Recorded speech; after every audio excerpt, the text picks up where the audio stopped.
same time improving livelihoods for herders and moving towards a more secure future for everyone. Next slide. So there were 3 steps to this. The first thing that we did was in June, a climate change vulnerability assessment in Bayantumanson. And this was a gender-sensitive assessment. So it was looking at herders' perceptions of climate change and risk and vulnerability and what they could do about that, but making sure that men's and women's attitudes were taken into account so we could see those different perspectives, and also looking at different social groupings and different herd sizes. And Tumi will talk about that in full later on. Based on the results of that climate assessment, then we looked at the next slide. The next slide. The conditions of pastures and what improvements could be done in pasture management to benefit both herders' incomes, and then what the impact of that would be in terms of greenhouse gases and carbon sequestration. So what would be the ways to improve pasture management, and what would be the climate impacts of that? And Majid is going to talk about that. But then all of these changes need to be facilitated in part through financial incentives for herders to make change. So we looked at the value chain aspects of this and how can all of these changes fit into and be facilitated and catalyzed by improvements in the value chain for beef products. So there was a feasibility study of having a small meat plant in the soup, and the final that was linked to then the business models to go forward that really tie everything together. And then the final slide. At each point, at each step, as we did these assessments, there was capacity building and stakeholder consultation in the zone. And today we're sharing here in UB some of those results, and we'll be doing more work tomorrow, sharing the actual methodologies and calculations that were done for this. And this will be summarized into a final report with supporting training materials that will be translated and circulated early in the new year. So that's what we're going to present today, is the results of those 3 studies and sort of the pathway going forward. Thank you. Good morning, everyone, again. It's the first time for me to talk to my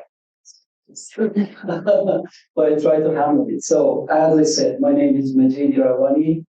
Well, I have several titles, basically. I call myself applied research scientist, but I do a lot of things related to applied ecology. And I mentioned that I'm the University of Alberta, but the institute that I'm working with is Alberta Biodiversity Monitoring Institute. Just very quickly, we do monitor the land in Alberta, which is 1/3 of Mongolia, with 2,000 locations, 60,000 cameras, 40,000 audio recording units. We have an institute of 100 staff, 40, 50 seasonal staff. Summer, we collect information on land, habitat, ecosystems, on plants, animals, above ground, below ground biodiversity. We also look at the soil health, and we started our program in 2007 with a budget of about $50 million every year. So lots of data basically, and we are managed basically to provide science-based information to the public. And those science-based information is the base for land use planning and natural resource management, basically, including biodiversity and habitat. So that's about me. In terms of climate, of course, when we talk about ecology and when we talk about ecosystems and habitats and interactions of a biota, which is the environmental part of an ecosystem, and when we talk about all the living organisms, it comes to the ecology and it comes to the climate as one of the key factors. So climate is important. In the COP27, there was a speaker that talked that climate change is not about climate, it's about well-being. And that's exactly true, and that's what you can see here. the climate change, we see a lot of changes at different spatial and temporal scale, change in temperature, change in precipitations, season shift, and all the information that you have heard.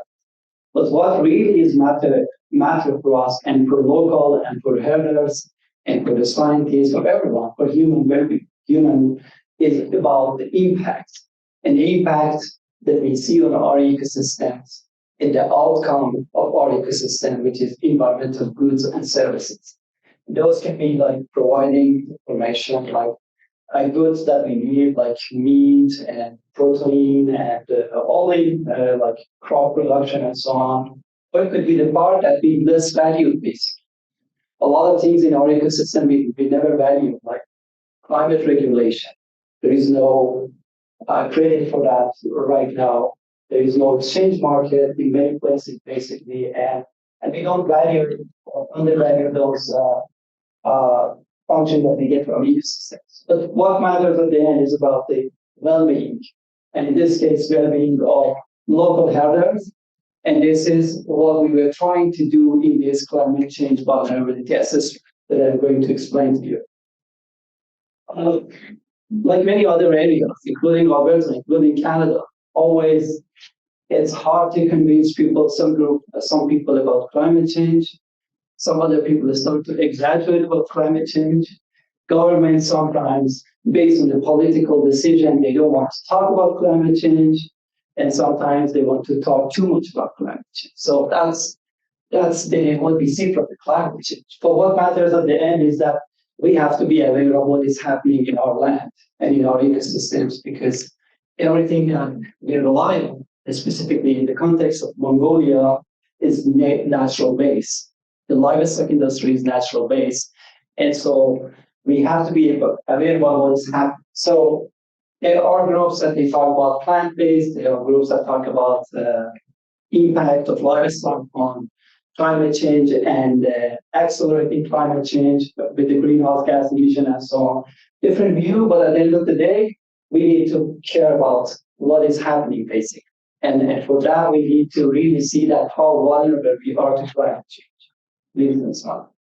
So the other time that we see, and this is really important, with the first cold temperature that we see or warm temperature that we see, we say climate change. And a lot of time, our memory is very limited to a few years, so we don't really look at the climate variability. We have the warmest October in Canada since 1921. Can we call that climate change, or can we call it a long-term climate variability? And that's the area that a lot of scientists and climatologists still have problem, how to separate climate variability from climate change. And so what is important here, the message is that even if we don't figure it out, still we have to be really aware of it. So we have to be very careful. And that's why climate change studies and climate change impact assessment is so complicated. So like in Mongolia, we had ZOO, which was basically around 2000, 2001. It was, of course, a longer term, 2-3 years, but that's part of the nature of the landscape, you know. But there are a lot of predictions about these extreme events that they are going to be intensified. The frequency is going to be increased. What is happening now, I don't know, is that part of climate change, a combination of climate change and climate variability, or just climate variability? With the level of information that we have and climate data that we have, most of the time we have difficulties to separate these two. And so that's why we want to look at ecological knowledge, in the traditional ecological knowledge. And traditional ecological knowledge comes from the herders, because they are in the landscape for a long time. And they know what is happening in the landscape, specifically, sorry, I told you on that. Specifically for the older herders with the longer history of herding. So next slide, please. So that's exactly what we wanted to do here. We know from a lot of studies, basically in Mongolia, that climate is changing, and there are a lot of assessment, when you talk about climate change, the first thing that comes into your mind is about, oh, a lot of data, a lot of climate data, a lot of GCM or global circulation models, huge amount of data. You hear about downscaling, which means that you take these coarse climate predictions and try to translate that into the local condition. But a lot of time, including specifically in Mongolia, we don't have enough local information basically to do a proper downscaling of coarse climate information. And so when we do the predictions, a lot of time people don't believe it, or there is a lot of uncertainty, and IPCC is always trying to improve the situation, but still we are far away from a condition that we can really say which one is true or not. But in general, we all agree that climate is changing. That's something that we agree. But something that we don't know basically is about the feedback that we have between climate, local environment, and social, the society basically. That's the part that we can't really get from the climate, coarse climate information, because Dornard is different than UB, and UB is different than Alberta, and Alberta is different than the rest of the Canada, basically. So every area has some natural features and some social aspects that can impact basically how climate change and can change the outcome of the climate change or the impact that we get from climate change. So for that, we did this climate change vulnerability assessment with the herders.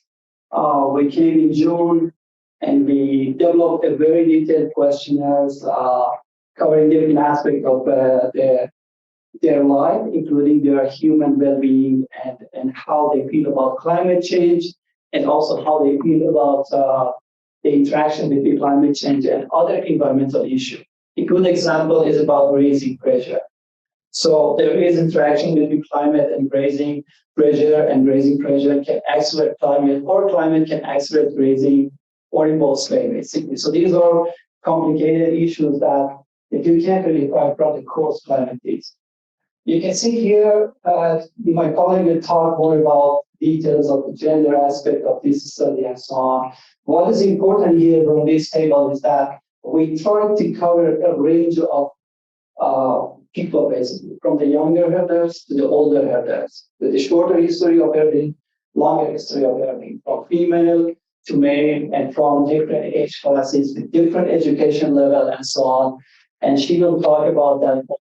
We try to have a gender responsive, socially inclusive survey, and we also add to that group discussions and workshops to get the information that we were looking for. Please, next.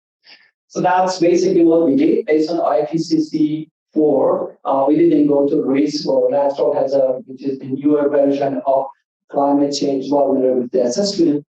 But we tried to look at how exposed are local people to climate. That's the magnitude or the rate of changing climate. And then we try to see how sensitive they are and if they can basically adapt to climate change. So these are the three main pillars that we covered, and we try to indicate the climate change vulnerability assessment score to the herder household and the household members that we studied. So that was a lot of consultation was with the local expert, of course. We had a lot of meetings, and that was a big part to how to develop the questionnaires. And of course, as I mentioned, gender responsive and so socially inclusive assessment that we can also consider the more aspects that we can't really see from the climate data. So, as I mentioned, of course, most of the people, 80%, they said that, okay, yeah, we know that climate change is a challenge, and we know that climate change is happening, basically, and we know that we will face with it, with the more severe effect of climate change in future. So that's also what we see from the literature, nothing really new for us. But what is important, basically, is that, okay, now, when we talk about climate change, what is the concern, basically? What is their observation? So a lot of people talk about, I have tables in the reports, and I didn't want to bring the tables with numbers here, but I can answer the question later, but just try to summarize the key information that we got from my section, basically. So we heard a lot about the snow cover, snowfall. In your map that there was less snowfall. But what was mostly important for us to look was about the animal forage, the forage production, and also like what is really affecting animals. So we heard a lot about cooler, windier, drier, and slower spring and early growing season. That was the main concern by a lot of people. That okay, spring is very slow. We don't get our green stuff. And then we were in that range of basically. There was not much green stuff. But then the rain started, and then by a week or so, a lot of the landscape was green. But it was a general concern. This has been in many places, basically, this has been an impact that a lot of people who are climate change think that, okay, yeah, warmer temperature, we can have more forest production in the cold climate like here, like in Canada. But then we have very slow spring, and that slow spring results in less productivity, which is not good, basically, because plants don't have enough time to do it. Also, we heard about frequent droughts and drier summer months and more intense and frequent droughts in the area, of course. The numbers, of course, is different from 60% to 80%, sometimes even larger, depends on the number of people who answer to these questions. Next, please. But these are really like what we see also from the climate change, from the climate change studies that they work with the climate data. For example, in the future, we see more increase. There's a lot of prediction for Mongolia. I didn't want to repeat that, basically. We have enough information based on the climate studies. And we know that in future, we'll have less precipitation, especially during the summer season, which is the plant productivity period, which means it will affect forage production and animal feed production, basically, in the future. Now, next, please. Now, we also asked them, okay, now, that's your observation about climate change. How concerned and how sensitive you are to climate change or to impacts that we shortly explained. Okay, a lot of people are really concerned about, at the end of the day, about the pasture forest productivity and supply of livestock feed and fodder. That's basically the main concern because their livelihood is on that. Not much concern, less concern about like water, but still a lot of people have concern about the water, maybe because the water level right now is good enough, they can harvest water, but in future, for sure, there will be more problem with the water and so on. And also some level about the mortality and health issues, basically.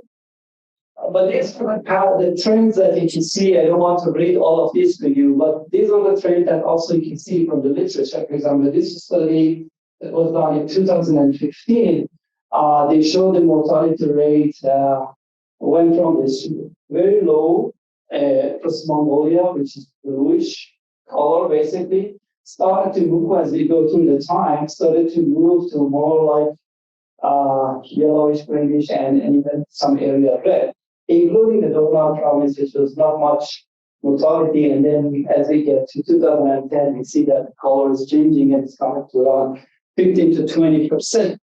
So that's basically the outcome of climate change, or maybe the outcome of other environmental issues like rangeland degradation. We know that a lot of rangelands across the country is degraded, or it's a combination of both. That's the difficult part, that basically it's hard to separate. But over time, we see that this is impacting the livelihood of herders and the main commodity, the main good that they get, or livestock production for their livelihood, basically. Next. So that's why we also we didn't just ask about climate. We also asked about environmental issues, as I mentioned, because there is a great link between these two. If we don't have a healthy soil in rangeland and pasture, that means that the climate, soil, and ecosystem feedback is destroyed. And when there is no vegetation, there is no cover, the amount of the moisture that we can receive, or we can basically condensation that can happen basically for precipitation and so on can be decreased because we have a warmer surface, we have a warmer air temperature, and that can impact climate as well. So these are not separate issues. And we know, like with a lot of studies, we know that we have a lot of increase in livestock number. We know that there are a lot of migration of a lot of unregistered livestock into the area and in several other areas in the province, but specifically in the country, specifically in the area of the East. And so that's a good example that with the increasing drought events, you see that not much in Burma, but of course you can see some trends that grazing pressure is increasing in different parts of the country. So these are highly linked to each other. Climate and droughts will bring more grazing pressure, and grazing pressure will bring even more climate impacts, more negative impact of climate. And that's because the degraded ecosystem does not have the natural climate feedback that we expected to have, that we can basically keep the moisture around our ecosystems. And so degradations and more intensely, as the new paper shows in Mongolia, is becoming specifically the wind and sand. And this is the area, specifically in the northern area, we have this sandy soil. So that's that we have to be very careful. I am originally from Iran and from an area that there is a lot of sand dunes, basically. And we spend millions of dollars, basically, to fix those sand dunes anyway, basically. And somehow it was successful or not, sandstorm is a big issue, basically. And they're not, and in these sandy areas are very capable of problems in future. So keeping vegetation cover is really important. If the vegetation is gone, there is no way to establish it again. So you have to be very careful with that. And this is not a deep soil. This is not really a soil that can have a lot of basically like protection against degradation and so on. Next, please. So we saw the environmental issues, climate issues, sensitivity, and concern. We also asked them about their adaptive capacity. And a lot of people, basically, when you talk about adaptive capacity, they don't want to talk about bad things because they feel that it is happening. But in reality, if you're sensitive and if you are concerned about climate change, that means that you feel unsafe. And so there were areas that really they feel unsafe and they feel that they don't have capacity. And one of the areas that is really important is lack of practical knowledge. We know that there is a good monitoring program across the country. We know that there are a lot of monitoring information, but I've heard this question at least 3 times from the herders: which are the good plans? So that's basically, that means that the communication around the knowledge has to be improved. And unlike in Canada, we have like now for each pasture and each conditions, we have a brochure with the plant. So what is this? What about this plant? What habitat information? What level of grazing, and how to improve that? How about the seeds production? How about the seed establishment and so on? Those are really important information that I realize that a lot of this information exists, but it's not really communicating very well on the programs. Well, they have definitely, depends on the herd size. They can have limited capacity, or they can have a better capacity. So it depends on the household. Some of the households are economically more stable, strong, so they can be more capable. But a lot of these younger ones with the smaller herd size, they really have no capacity, basically. And that's about the labor, that's about the operational capacity, and also a lot about financial capacity, or actually incapacity. There is no capacity for them to adapt to impacts of climate change. And what was also really important for us to look was at the higher level policy, that they feel that there is a lack of high level policies. And so they are aware of the taxation for additional number of livestock and so on, but they feel that that's something, one of the things that they are really care about is about the seasonal movement. And they feel that with the new pasture boundaries and so on, they are very limited and they cannot really move across the landscape. So the traditional way of herding basically is gone. And so if there is no rotation, then there is more land degradation. And there will be more concern about the climate change and other environmental issues, including rainfall regulation. So basically, it's not just about the herders they have to be ready. It's also about the government. And they have to work together. And there's no other way, basically, to solve these issues. They have to work together, and they have to understand that this is not just about the herder. It's about the whole society, and it's about the whole country. And this is the same everywhere. There are a lot of examples, basically, that as long as the governments are doing nothing or herders are doing nothing, it doesn't work. So both of them have to start and do something. And I got this message, basically. I had a similar message when we did climate change vulnerability assessment in the year 2008 in Alberta. I had exactly the same slides, basically, because the concept is the same. We all need to be ready, whether this is climate change, whether this is other environmental issue, or a combination of both. We just have to act as soon as possible. Next. And so we also try to have a lot of discussions, like as you see on the picture, and also Deborah had on her presentation, asking herders to rank different options, including climate change and so on. I think we will talk about that later today.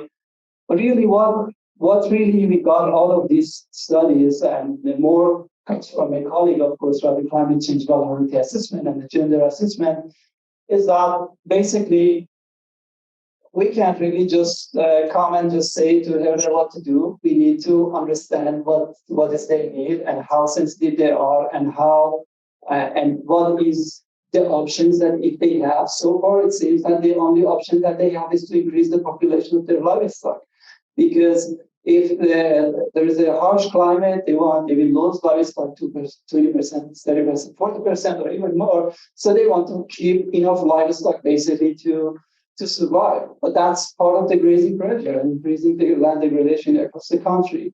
But still, they have the ecological knowledge, and the solution has to be somehow they should be involved in developing those issues. And that's again the same. You can't really just deny this fact. A lot of things that we discussed was around the monitoring and systematic monitoring. You don't have a monitoring program, but that's not enough. It has to be more coordination between pasture management institutions and the government institution, basically, to look at the grazing landscape. And that's not just from the lens of climate change, from the lens of other environmental issues, also by considering not just forest production, all the other services that we get from ecosystems, including water quality, quantity, and climate regulation, carbon sequestration, and so on. And so at the end of it, it comes to the mechanisms, basically. We really need to look at new mechanisms. So far, the only livelihood and only way for the herders basically to have income was herding and selling livestock products. But now we are talking a lot about the new mechanisms. We call them market for environmental goods and services. This is a land that we will talk that has a lot of capacity for carbon sequestration, basically. And that can be part of that mechanisms, creating a market for the carbon, for biodiversity, or creating a market for grasslands. I will talk tomorrow, if you're here, I will talk about the policy side of the greenhouse gas emissions and carbon sequestration. And one aspect that I want to talk about an exchange market that we are piloting right now in Canada for grasslands and for protection of the grassland. So if you protect your grassland, you have livelihood, you have livestock production, you have water purification, you have water quality, quantity, biodiversity, and that's basically what you need from ecosystem. So at the end of the day, next slide, please. Here, we try basically, a lot of times we know that the herders are aware of what is happening. But what they don't know is that when they come together, whether they have the same opinion or not. And a study like this, climate change vulnerability assessment, through questionnaires and with including the local people, basically help for them to understand how close they are in terms of their opinion, or if they have different opinion, and how to deal with that, how to manage that. And here we try to support them basically to collect those information from in a way that basically we don't have any judgment. We just want to hear from them, and we put them on statistics, on the tables, on the percentage, and now we can send it back to them to say, okay, you are so valuable in terms of your adaptation. You're so valuable in terms of your concern level, and so on, depends on many factors. And those information are good for the herders and also for the local government to support. So here, we didn't want to basically disrespect their long-term pastoral livelihood systems and all the history and experience that they have learned over history, over years. So that's it for now. My talk about the gender aspect. Tomorrow I have, if any of you are here, tomorrow I have a presentation on the policy side of the greenhouse gas emission and carbon sequestration, and also I have two other workshops about how we can calculate it and how we can assess this and what are the methodologies that exist and so on. Okay.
энэ зүйлийг тооцож хандахгүй хэрэг хоёулаа үзүүлж байгаа бол бид нар яах вэ гэдэг зүйлийг хардахгүй юм түвшинээс байгаа. За тэгээ ийм байдлаар цаагаар түвшинжлэгийг аваад үзэхэд эмэгтэйчүүдийн орлогын байдал сайн биш байна. Өөрөөр хэлбэл үйлдвэрлэлийг нь гадна удирдах байгаа болохоор яг эмэгтэй хүндээ орлого за дээрээс эмэгтэй хүн бангаараа шийддэг юм орлогын үүсвэр хэмжээнэ гэдэг юм байна.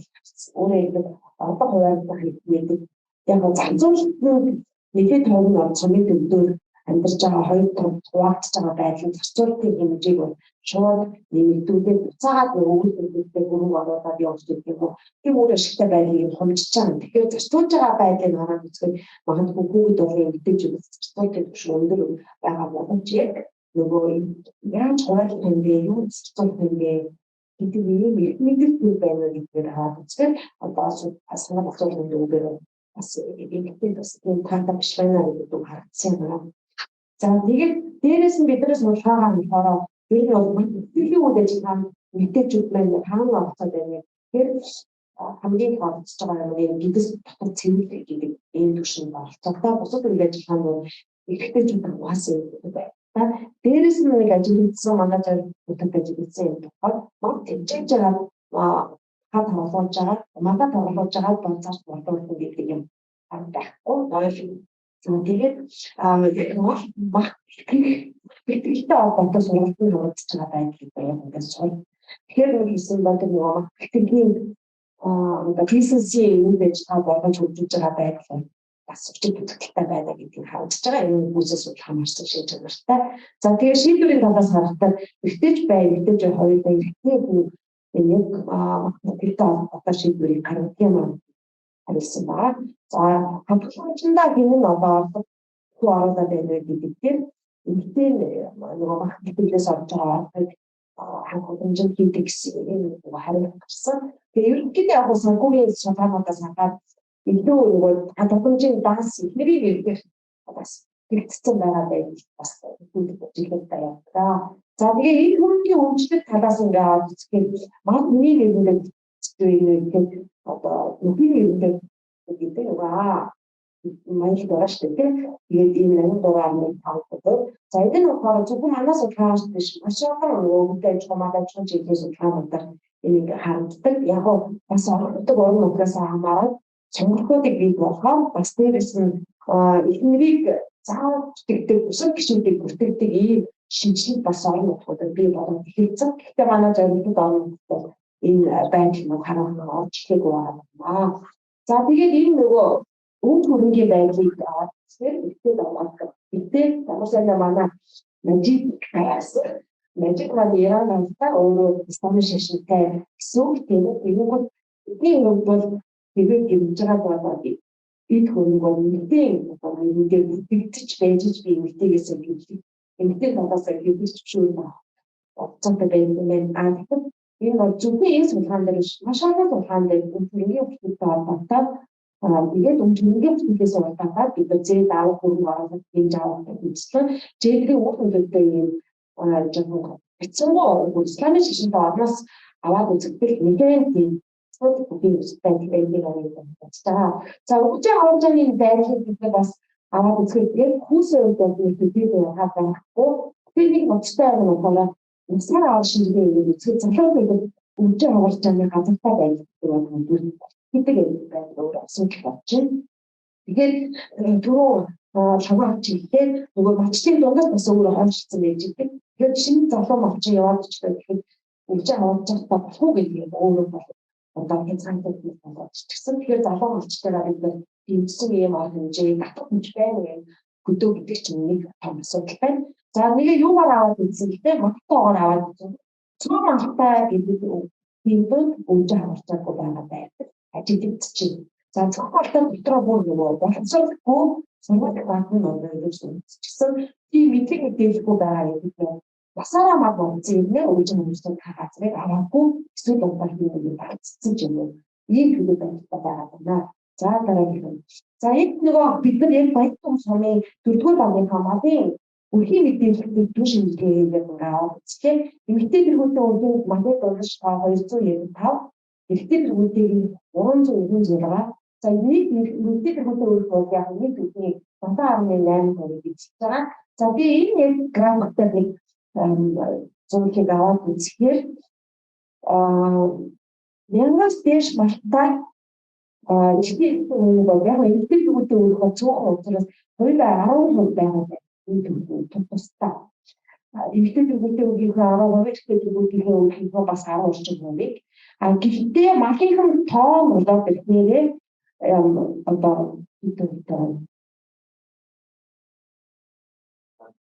шавн юм.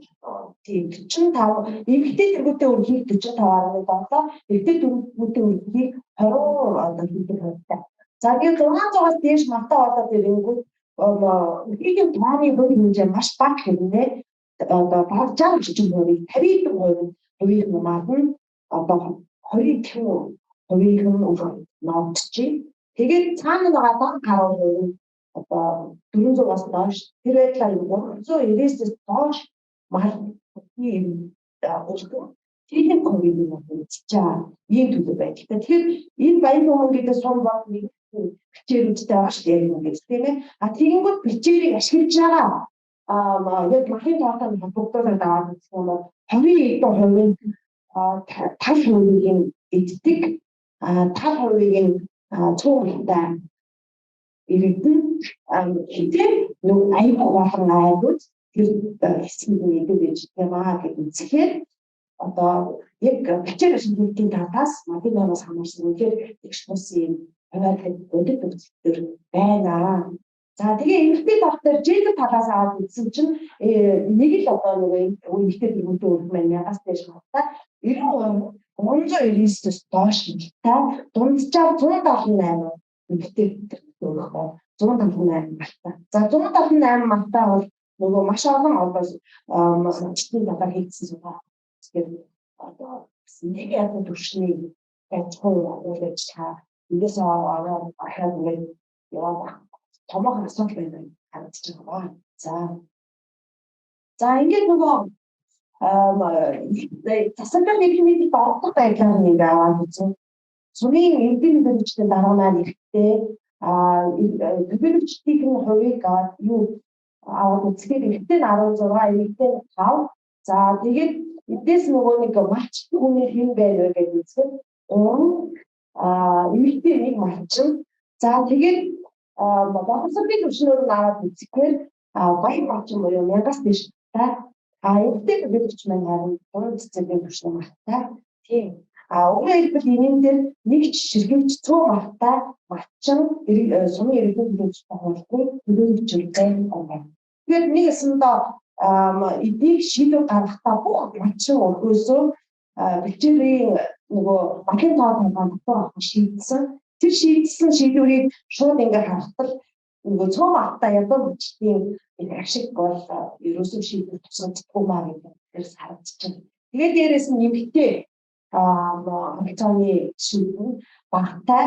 За тэгээ багын зөвлөлийг дахиад дээрэс нь нөгөө мачтны бүлэг нөхөрлөлтийн ахтарчин юм байна гэж үзэхэд тэр байсан бүх газрууд 100 нэртэй.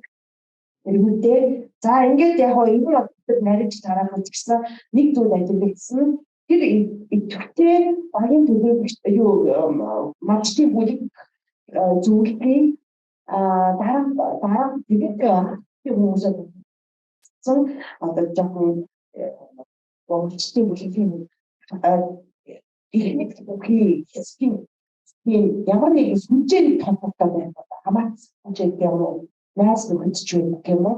Ингээд тэрнгүүт хамаатан садан найз нөхдөс модно тэгээд дээрэс нь ядуу зөвдөө баг боловсролтой цөөхөн мартаа эсэггүй айч анзар шийдвэрт нөлөөлөх өөрсдөө хийх ашигыг илэрхийлдэг ийм боломж яг нь хязгаарлалт байна. Ийхүү татасаа ийм зүйл байдаг. Байна гэдэг нь харагдаж. За би өөрөө сүүлийн төлөв байдгийн талаар манай мажид орныгээ сайн ярьжсэн. Тэгээд ерөнхийд аваад үзэхээр бол юм манууд дээр нэг хүмүүсээс маш сайн яг статистик ачаад хариулт гарч ирээгүй. Яг зүгээр яг бид нар эмэгтэйчүүд маань зарим тавтай баг санаа зовж байгаа. Зарим зүйлийг чухал биш гэж үзээгүй юм хариултууд гарч ирсэн. Тэгээ яг нэг манай чухал ажиллагаанд харьцангуй бага бас оролцоод байгаа байдал нь өөр амьсгалын өөрчлөлтийг нарийн чиглэл мэдээллийн төвтэй бас тийм үр дагавар бас үзүүлээд байгаа болов гэж биднээс хайрлаж байна. За дараагийнх нь нэг зүйл ажиглагдж байгаа нь болохоор энэ дээр ингээ одоо дагтлагч ямар байгаа юм бэ гэдгийг мачтаар өөрсдөө ингээ өндүүлээд байгаа үзэхээр одоо өөрсдөө энэ гоонгоос биш ингээ мэдчихсэн. За ингээд манай гадны зөвлөгөөд яагаад одоо ингээ аюул хөөр амьсгалын өөрчлөлт нүүхлэдээр ингэж өөрсдөө санаад аваад байд. Уцаагаад яагаад даваад туулах чадамжтай байгаа байдлаа өндөр үндэд байгаа юм гэдэг ийм бас нэг гараад ирж байгаа юм л да. Тэгээд тэрийг ингээ аваад үзэхээр нэгдүгээр яг соёлын онцлогоос холбоотойгоор өөрийгөө нөгөө хариуцлага байх бас би гэхдээ энэ дээр дахиад нэг юм анхаарал нь болохоор багийн хэмжээдээ гэдгийг нөгөө хашаа байшин энэ төрөйгээ гэдгийг чадамжийн тал дээр дахиад цөөхөн мартаа баг мартаа айхгүй бид нар тийм чадамжаар суул юмаа гэж үзчихэж байгаа. Тэгэхээр түүний түрүүнд энэ дээрээс яг өөр амьсгалын өөрчлөлтийг нөгөө басан төвцөх хариу арга хэмжээ авах хэмжээнээс хамгийн эмзэг хэсэг бол яг аргагүй зүйл багтаа ийм үгүүд байна. Тэр дундаа цуг мартаа бүгд дотроо эмэгтэйчүүд өгөхөд бол илүү эсэлттэй байх тав байна гэдэг нэг үнэлтээг хийж байгаа. За дээрээс нь энэ дээр нэг зүйлийг нэмээд ихэнх малчид маань за манай өсөх бодол байна уу гэвэл одоо ерөөсөө янзас дэжгүүд нэр тийм бодол нэраа ба цуг мартаа байх тусмаа ерөөсөө бүх өсөх гэсэн. Тэр нөгөө амьсгалын өөрчлөлтийн талаар санаад аваад байгаа юм нэ батаа өсгөн гэж дийлэнх юм харуулж. Ингээ үзэхээр одоо нөгөө энд нөгөө өөр амьсгалын өөрчлөлт гэж юу хэлээд байгаа юм бэ? Тэгээ уцаагаад яаж хариу амжаа авах хэрэгтэй, яаж басан зохицох юм бэ гэдэг талаар том мэдлэг ойлголтыг граф байна гэдэг харагдаж штэ тийм ээ. За тэгээд дээрээс нь болохоор манай баг мартаа хүмүүс нь юу юм? Ихтэрч. Тэр цул мартаа хүмүүс бол яг өөр нөгөө битэрийнхээ хомсдол энэ төрөйд байдаг баг нөлөө үзүүлэх сайн тавтай байна. Гэхдээ амьдралаа дээшлүүлэхийн тулд дахиад бидний нөгөө суулгаар авсан магийн тоон дунд чинь яг түрүүний баян хүмүүс сумын үдийн мэдээллийн дунд хоёрыг хацуулаад байгаа гэсэн 170 гаруй нэг айд авч байгаа магийн тоон 170 гаруй байгаа. Тэгэхээр өөрөө бидний асуудгаар авсан юм нь болохоор өөрийн мадаас гадна бусдын мадыг мадж байгаа байдлыг асуусан. Тэгэнгүүт дунджаад нөгөө айдууд 170 гаруй өөр айдын мадыг мандаад ирж чинь. Тэгэхээр яг бодит байдал дээр энэ сум догтой айд бол цөөн мартаа байх тусам дахиад өөр бүсмэтийн айдын мадыг нэмж аваад тэгээд бичээрийг ингээд сүүлийн төлөв байдалтай яг бодит байдал ийм төлөв байдалтай байгаа байна. Тэгэхээр буцаагаар яаж ордыг нэмэгдүүлэх арга хэмжээг бид зохицоогоор хэмжүүлэх юм гэдэг юм уу? Зайшин шаардлага гарч ирж байна. Тэгвэл энэ одоо төслийн гол үйлдэл байх болов гэж бодож байгаа. Тийм учраас яаж энэ нөгөө цөөн мартаа хүмүүсийг тийм мадыг мандаж олж авах байгаа байдлыг нөгөө мах гэдгийг болон хэмжээний одоо нөгөө таныг тандан утга оролцох замаар орохыг нэмэгдүүлээд мадуухан тоог сохиугаа ухмаар ингээд нөгөө муурууд гарч ирэх гэдэг юм л стратеги болов сэй хатлаас. Манай бэлчээрийн зөвлөх Америкийн нэгдсэн улсын дагер нийт бизнес судлаар би хүмүүстээ сонсож байгаа шүү дээ. Зарим зүйл дээр би тодорхой хариулт өгч чадахгүй байж магадгүй. Гэхдээ би бол дайлуулж чадчихна тав хэмжээ гэж. За онцлог өөрчлөлтөнд төсөвтэй олон бүхий мал аж ахуй тогтолцоо яаж бий болох вэ? Тэгээд тэрэнд орсон түрүүн ямар гарц гаргалгаа байна вэ гэдэгтэй холбоотой ийм практик технологи байшин гэдэг талаар болоод энэ өнөөдрийн Даниэлийн бичсэн хэлцүүлгийн тодорхой хаагч юм. Тэгэхээр биднээс боломж өгнө гэж хэлдэг баг. Тэгээд биднээс боломж байна. Өөрөмслийн өөрчлөлтийг мал аж ахуйн зөвлөмж боломж байна. Бичгийн талаар шинжлэх ухааны үндэслэлтэй мэдээлүүд хангалттай байна гэж бодож бас хангалттай бас Монгол хэмжээ байна. Одоо улсын төсөөллөгийн хэмжээ, олон улсын экспертүүд хийсэн тренд, Монгол улсын эрдэмтдүүд хийсэн шинжлэх ухааны үндэслэлтэй мэдээлэл хангалттай байна. За, Руфлавын бичгийн нөхцөл сайн хэвээр байгаач гол мөрний сав дагуу хичээлүүд бохоо даасан хэтэрсэн байна. За энийг бол хүн болно гэж байна. Тэр аваад чаас. За тэгэхээр би нэг анхаарлын хөндлөлт үүсэж байгаа. Эндээ нөгөө бичгийн талаар шилжүүлэх судалгааны тэр мэдээ материалууд хийх судалгаа хангалттай байдаг хэдиж малчилж юус ашиглаж чадахгүй гэсэн юм. Хэн ашиглаад байгаа юм бэ гэхээр энэ шинжлэх ухааны бас судалгаатай холбоотой мэдээ материалуудыг ашиглаж сум орон нутгийн газар зүйн дагуулт гэж байдаг, хичээлж байдаг, бүтээн аж ахуйн байдаг юм. Хүмүүстэй очоод цаашаа малчилж хүрхгүй нэ гэсэн. Тэр энэ слайдын санаанд бол тэгж үзэх. За тавтан ялангуяа ахуйны тоогоо зүүмс нэмж гэнэ гэсэн. Энийг бол хүн болно. За энэтэй холбоотой мэдээ материалууд доодог. Тэгэхээр бас нэлээд анхаарал татсан хичээлтэй холбоотой материалуудаа хатуудаг бас тах юм биш. Батбодоо хандлага бол үргэлжлэж байна. Түрүүний хэлсэн танилцуулгууд дээр ч гэсэн тийм. Тэс амьсгалаас харин махаас гэж. Тэгээ урамсны үс хүн хэцүү байна. Тэгээ бүс басан зарч чадмаа. Тэгээ яг яаж зөндөө ахаас. Тэгээ за энэтэй холбоотой бас дараагийн слайд бол дээр гань. За энэ жоо чи. Энд боолоор тодорхойлсон юм байхгүй. За энэ дараагийн point дээр юу вэ гэхээр дотоодын болон экспортын импортлогч орны зах зээл дээр бид хүмүүс аюулгүй чанартай магнит технологийн болов эрх хэрэгцээ нэмж чинь хийж.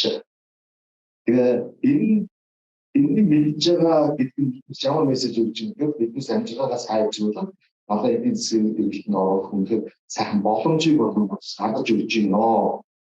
Гэвч малын өвчин бичээний баац малын тэжээлийн хангалт сая хамгаар бодлоо тэжээггүй тэжээний хангалт малын чум менежментийн буруу арга барил.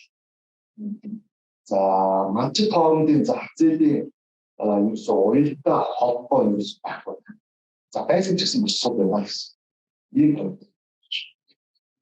За дараагийн дугаарт нь төслийн одоо энэ шинэ мал аж ахуйн хэрэглэх тогтцоо бий болгохтой холбоотой мал аж ахуй газар тариалангийн салбар хоорондын уялдаа холбоо нэмэгдэл шаардлагатай гэж санаар өгч байна. Яг л одоо нэг бичиж хэлчихлээ шүү дээ. Үсчихлээ шүү дээ. Асар хангалттай яах вэ? Тэгэхээр бол аваад гэж хүмүүс өөр тусгаарлаа тоо. Суул малаа гэдэг энэ point тэгээд одоо энэ ажижин тавын point байна. За тэр шинэ магчуу одоо систем тогтцоо юм уу юунийг одоо хийж байгаа дөрвөн зүйлийг бол цаашгүй шаардлагатай байна гэж. Бичээр эрүүл байдлаар бол бид одоо эрүүл бичээр гэдэг яриад байгаа одоо манай онцлог одоо буулгах юм бол одоо сайхан саруу бичээртэй бэл байцгаая гэсэн юм. Ерөн нэг нь одоо сөхөр байлт нь болов дэмжихгүй байна гэж нэгдүгээр байна. Хоёрдугаарт нь Монгол улсын хэмжээнд боловсруулсан тийм олон загвар байна. Тэгээ энэ олон загваруудаа биднес гიშгмээр байна. Тэр бичээрийг хэн шинжтэй үнэлгээ мониторингийн ажлыг бол сайжруулмаар байна гэсэн. Хоёрдугаарт гуравдугаарт нь юм эндээс гоо хоёр хөргөцсөн байгаа учраас бүх таван шуум алдаад хамааралтай дэлгэж байгаа төрийн бүтцийг бол дахин бичлээ гэж. Одоо шинэ нэр томьёо restructure гэж юм байна. За дөрөвдүгээр нь тэр бүртгэн сүлжээг бол хэрэгжүүлээ. Буюу энэ одоо биднес мөртөө хапаад ярьж байгаа махны хэрэгжүүлж сайжруулах хэрэгжүүлээ. энэ дээр бас нэг одоо бичээрийн байдлыг ийм дөрөв ангилж байгаа. Тэгээд энэ дөрөв ангилж одоо манай баян хүмүүс сумын газар дээр өнгөөрний ялгаад аль өнгө юу зааж байгаа юм бэ гэдэг тааван ярьсан байна. Тэгэхээр би нөгөө бичээрийн судлаач мэрэгжилтэд биш учраас энэ өнгөнүүдийг бодоод орчуулдаг билээ хүндэлтэй байгаа. Тэгэхээр ямар ч үсэн ихний тэр нэг хоёртой холбоотой Стипа Гридо, Стипа Грандис гэдэг нь Монголоор алга өмсдөж явж байгаа. Тэгээд хоёрын хэмжээний өнгө байна. Энэ өнгөтэй тэр нэг хоёр гонхот нь болохоор нөгөө манайд ярьдаг хялган тэрийн хялган хуур гэдэг ахаа бооргоо үйлдэл дөрөвд нь болохоор нөгөө анх үүсгэж чинь дахиад орж ирж байгаа. Дөрөв ус хуваацсан. Ерөнхийдөө байдлын нөгөө ингэж харагдах юм байна. Тэгэхээр энэ зарцуугийн одоо цаашаа явахаар тарийн жоон тоглохоор олбоо гэж бодож байна. Нөгөө дөрөв гэдэг шинжлэх ухааны баян түн сум нийт газар хэмжээнд харьцуулаад ингээд үзэхээр нөгөө Стипа Гридоны анх үүсгэн нөгөө хичнээн газрыг хамтж байгаа. Энэ нөгөө нийт газар илүү хөвөн эзэлж байгаа юм гэдэг юм. Окей агцсан. Арчаа мэдээлэл хэмжээ. Нэмслээ.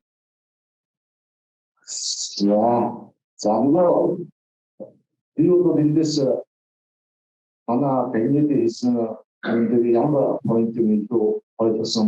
Зарим буруу ойлгосон бичээр хэрэгжсэн байх хэлэхээр та буруу хэлдэг шүү.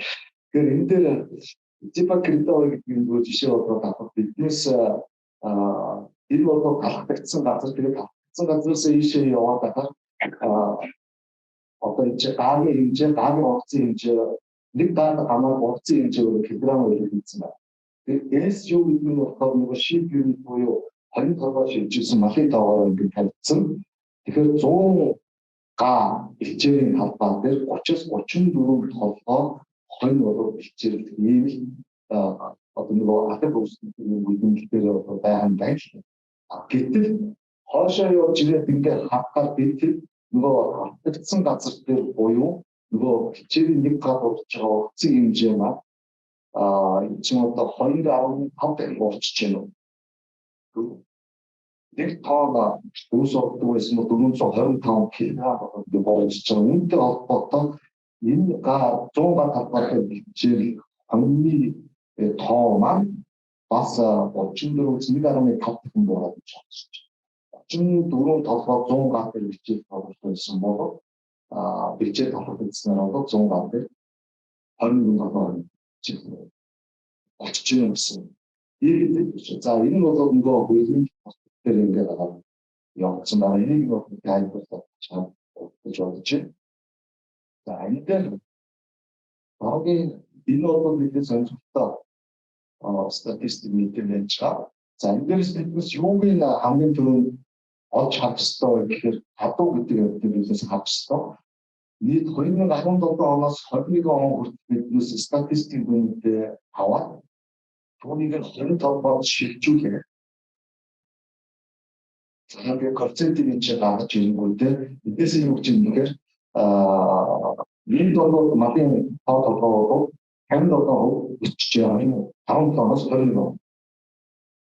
5 жилийн өмнө. За энэ тавтлын хэсэг рүү шууд орчих.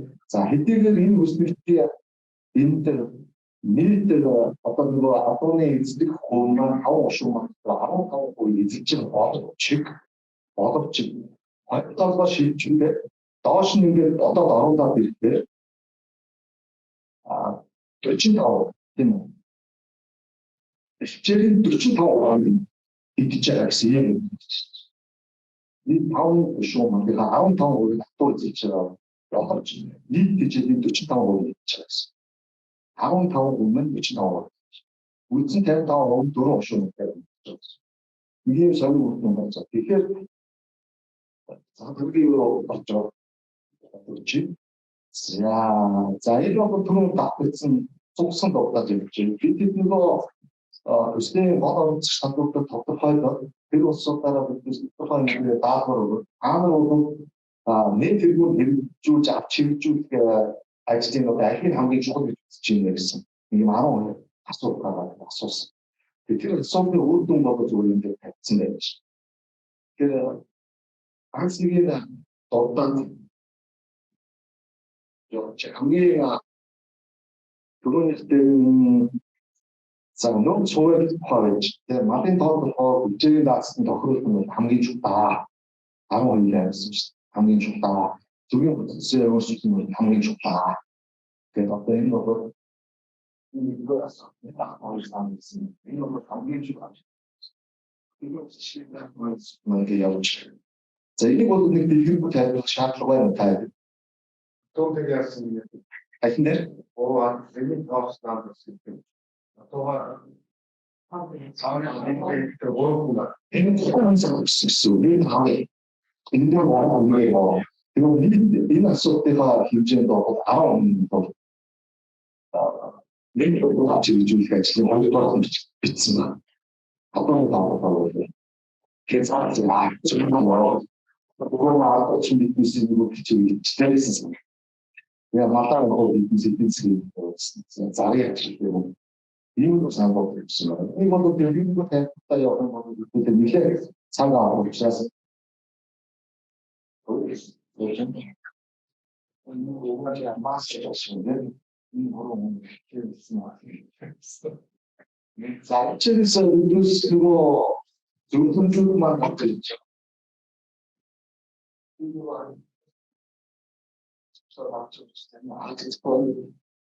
за нөгөө юм чи ичсэн байгаа сайн би 12 та холбоотой. Тэндээс би дурдаад явчих малын тоог болгоо би өгөр ганц үгийн одоогийн үдцийг дахин үзчихье өөрчлөё. За маабог замаар харуулуулаад өсвөрнөсөнд нь төхөөрч чанартай махны мах үйлдвэрлэж зах зээлд нь одоо зах зээлийн юм одоо дахин бүтцчлэх техникийн үгийн өрөөнд одоо нэг сайн шүүл бодчих юм аа. За газар тариалан ихтгэж нартай хамтраа малын тоог бол бичээрийн даас хөрөхийн тулд за Монгол улсын хэмжээнд одоо хэрэглэгдээ боловсруулагдаад явж байгаа тэр бичээрийн загвар мөрөдөө хяналт шинжилгээ үүрэг юмнуудыг маш сайн хэлдэг болёо. Тэр мэдхгүй чадахгүй зүйлээс тааваа. Тэрнийг маш сайн хэлдэг болёо. Тэрийг хадгалж юу болж бүгд бичээрээ яаж ашиглах ёстой вэ гэдэг төлөвлөлт нь бол багц сум аймаг улсын хэмжээнд ч юм уу гарч ирдэг болёо. Энийг бол point-ийн зөвлөмж өгч. За одоогийн хичээлийн одоо мэрэгчлэн за ер нь дан бичээрч шүдэ чудаа одоо энэ мад чудаа одоо бүх мэрэгчлэн дээр нь матчлыг бодоод мэдээлэл авчихсан юм аа. Энэ мэдээлэл өгөө. Энэ төхөс гадны сургалт зохион байгуулалт зөвлөмжөө хангаж. За энэ зургийг бол манай хүмүүс дээр харж ирсэн зөвхөн хүртэл гарсан байгаа уртын сүлжээний зураг шүү дээ. Энд дандаа явж байгаа тийм. Тэр дээр баг хайртай юм үзүүлж байгаа. Баг хайртай. Баг маань оошсон. Одоо түүхийдээ манай хаана ээж. За үйлдвэрлэлээр очиход энэ байж байгаа юмнуудыг бол тань уншиж байгаа. Боловсруулалтын яг түүхийг яах Богоо маань яаж хийх вэ? Тэр чинь аа. Зөвхөн юм. Бидний яаж чиглэлтэй зурцсан энэ цагаанаар бодсон байх юм үлдэх харагдаад ич магадгүй биш. Энийг нэг тайлбарлах шаардлага байна. Уг манайхан бүгдээр нэг давуу болчихлоо. Максимал маха өсөж байгаа маха үйлдвэрлэж байгаа. Үүнийг хаана хийж байгаа чиглэл хийж байгаа. Суулгах үйлдвэрлэж байгаа. Хавцлог үйлдвэрлэж маань Монгол улсын үйлдвэрлэж байгаа үсний байдлыг хангасан дөрвөн журмынхаа хүрээнд боолоо мах боловсруулах үйлээс мах байлгаас ахуулаад эцсийн бүтээгдэхүүн савбанлаа болтойгоо тэр нь бол боловсруулалтаа суулгаад supermarket үйлдвэрлэдэг суулзан ресторан үйлдвэрлэдэг энэ хавтаа эсвэл агуулчин үйлдвэрлэдэг үсний бүтээгдэхүүн болоод жинхэнэ ийм зав. энэ холбоотой дараа нь асуудлуудыг би дуулаад таалхан тайлбарлаж явчих. 15 минут багтах. Сайн хурдан шиг яриад ш. За энэ бол хамгийн гол санаануудын бол энэ тав хараа бичсэн. Бичээдээ одоо ямар арга хэмжээний авч хийж бийж. За түрүүн бас дурдсан дахиад дурдж байгаа. Одоо гэж Монгол улсын хэмжээгээр хийж байгаа тэр хичээлийн загвар буюу хичээлийн хян шинжилгээний мониторинг заашгүй их шаардлагатай байна гэдэг ийм нэгдүгээр point. За хичээлийн нэг ба түүнээс дээш жилийн хугацаагаар бол хамраа яа сэтгэлээ. Аврын хичээлийг бол хойшлуулж яа. Энэ хичээлийг бол яг тодорхой болсон тодорхой болгож яа. Хичээлийн талбай нэгэн сэргээ мөн хадлын бид талбайг бол яг тодорхой болгож яа. Мал услага газруудыг бас тодорхой болгож яа. Зарим газрыг хашаал зэрэг юм менежментийг нь сайжруулах ийм үйл ажиллагаа байна гэсэн юм байна.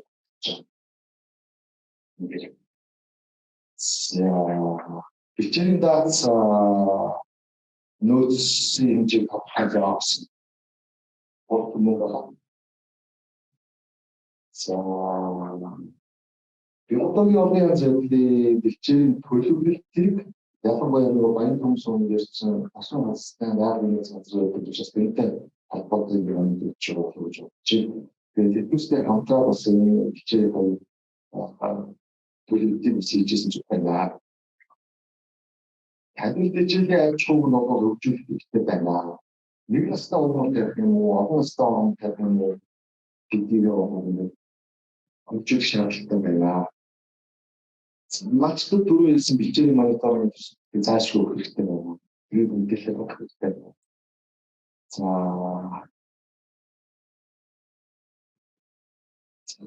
сүүлийн нь стратеги онсон гэж хавчуулах.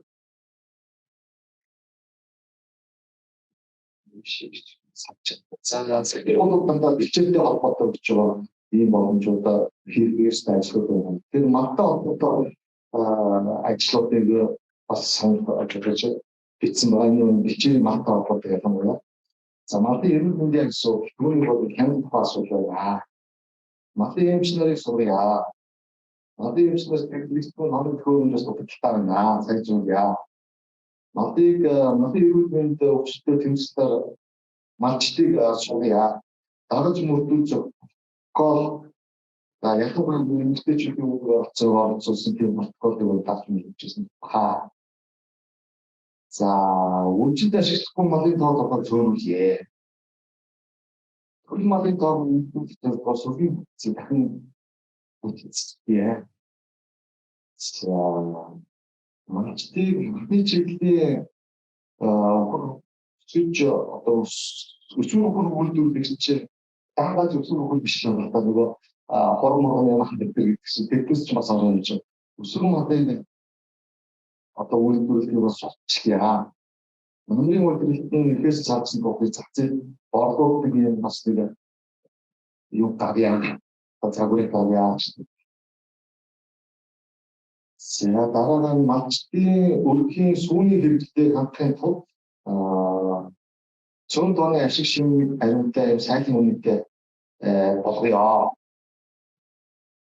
Намрын үйлдвэрлэлд 8-9 цагтаа эсвэл 15-18 цагтаа хорог бэрүү борлуулж яа дахиад авах гэж байна. Намрын өвлжөөний малын байрыг бол сайжруулъя. Маш зориулсан мал аж ахуйн үйлдвэрлэл менежмент чиглэлээр эмэгтэйчүүд хүүхдүүдийн сургалтын хэрэгцээг онцгойлон анхаарья. Хаваагийн дөрвөн ээлжид бас нөгөө санаа давхар гарч байна. За зэгцээтэй холбоотой зарим нэг зүйлүүдийг хэлсэн. Малчид болон зэгцээ хоорондын уянтай холбоо бэхжүүлье. Ерөнхийдөө малчнаас шууд үйлдвэрлэгчүүд гэсэн санаа олон янзын чиглэл байна. За намын үйлдвэрлэл 7 хоног 20 хоног тутам үсгсэн хугацаанд зохион байгуулж мал хаваа хөтөг яарсан юм чинь. Хний өсгөн сүлжээний холбоос бэхжүүлье. Одоо хүмүүс суулгана гэж.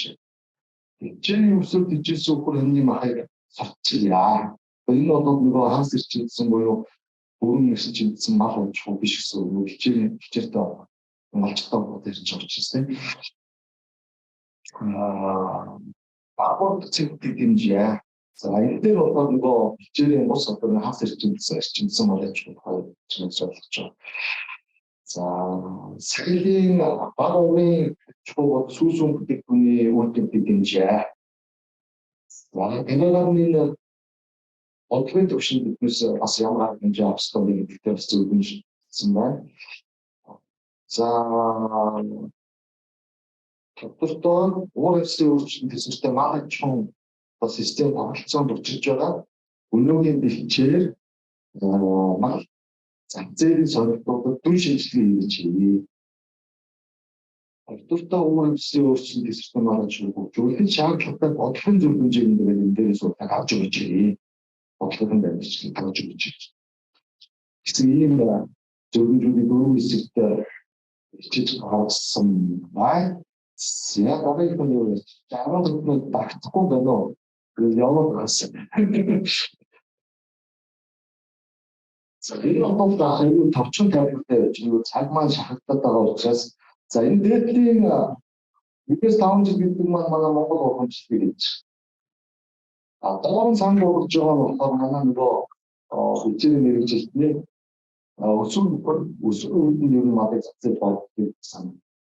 Энэ бол 3 сард гарсан нүглийг болоод дараа жилийн 9 сар буюу нийт 18 сартай өсвөр үйлдвэрийн зацсан болов гэсэн юм. За тэгээ энэ 450 г амгийн чин буюу ялгааны чиндээ хүрсэн гэж үзсэн үхрийн зураг тавьсан байна. Энэ нь болохоор хичээлээр уламжлалаар мандж байгаа нөхөр таваар шугал 5 жилийн дараа ялгааны төвшин 450 орчим г хүрч байна. Гэтэл биднээс одоо санал бодлого загвар болгох 3 дахин бага болсон буюу 18 сартад нөгөө өсвөр дээр нь болов яа. Тэр үед мөрөдлийн ялгааны амгийн чин бол бас адилхан 5 жилдээ адилхан 450 г чинь байсан. Энэ зөвхөн зөвсөн хон ямар хугацаа харьцуулж байгаа. За энэ хон үнэтэй загвар. За энийг бол маш товчхон тайлбартай болж байна. Энэ дээр бол нэг янз бүрийн насны одоо хүмүүс 92 толгой байлаа гэж бодоход нэг жилийн хугацаанд 10 толгой наснаас нь одоо энэ жил эдийг зааварсан өөртөө боддог зарлаа гэж үздэг бол нэг жилдээ 10 сая 500 мянган төгрөгийн хавцаа болж байна гэсэн. Одоо нэг даачтай нэг юм авах. Сайн цааш явж. Зөвхөн доо мас. За түрүүний өмнөх слайдыг үзүүлсэн үндсэн санаа болгоно багцсан байна. Энэ бол 54 сар буюу онгоц даргааны хааны чиндээ урьж байгаа үгүй гэрхтийг харуулсан байж. За бидний санд болоод энэ удааш буюу албан хаймс хэрэгтэй. Тэгээд хичээл ашиглалтын дэднээс 2 жилийн хугацаанд болоод юм гэсэн. Гэж нэлж байгаа нэгэн жилийн үрсэн үгүй юм чинь ялгаа авахгүй дөрвөн зүйл юм шиг. Гэсэн үгс санаа гэж хэлж байна. Саншиг одоо ичлэн зүйл өргөж байгаа. За үрж байгаа. Чин загвар. За энэ болохоор одоо хүмүүсийн нөгөө манай мэрэгчлийн санд болгож байгаа үндсэн одоо бүрдээ байна. Сан түрүүн бол 20 хүнтэй жишээ авч ирсэн болоо одоо энэ 40 хүнтэй буюу бид малын тоо гэсэн ихраж ирсэн. 20 хүнтэй үнэтэй цаана 72 хүнтэй ашигладаг янз янзын 72 толгой мал байсан бол энэ ч бол нийт 93 толгой төгрөгийн маань буюу бараг 40 төгрөгийн их мал байж. Миний зөв чиглэлтэй дахин үзчихлээ гэж байна. Дахин миний тоо яг чинь өсвөр малын тоогоо гарч иж харьцан баг заруутай хичээл харагдаж байна. Сан цэвэр боцны даншуу цэвэр нэгжэлж энэ 450 400 хүчин боц цэвэр. Тэр сар өөрөө хийж байгаа. За тэгээд энэ чинь юу вэ гэхээр хамгийн биднээс гэсэн болов жилдээ биднээс 93 толгой хөрсөлөөс 40 толгойн нөгөө зах зээлээр болох юм. Аргач юм биднээс болох чинь. Биднээс 13 сая 500 мянган төгрөг жилдээ олж ирсэн болов 2-ноос 450 мянган хоёр дахин арай хөвөн jobs гэж хэлж байгаа. Тэгэхээр асуудал юм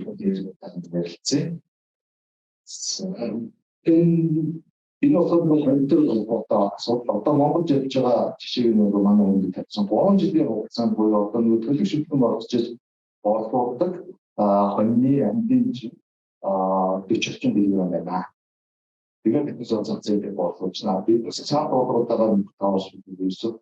3 сар төлсөн нүрийг борлуулаад намхан буюу 9 сар энэ одоо 9 сартаа зах зээлээр өсөв. Хонь буюу land гэж борлуулж байгаа. Тэр бол нөгөө бичээтэй үзүүлдэг дарамт маань тэр өөр юмсхийг үзэж байгаа. Бичээтэй одоо энэ санхүү мөнгөтэй одоо амжилтын дөрөвшөлт үүнтэй санкшн байлаа. Ийм цаг.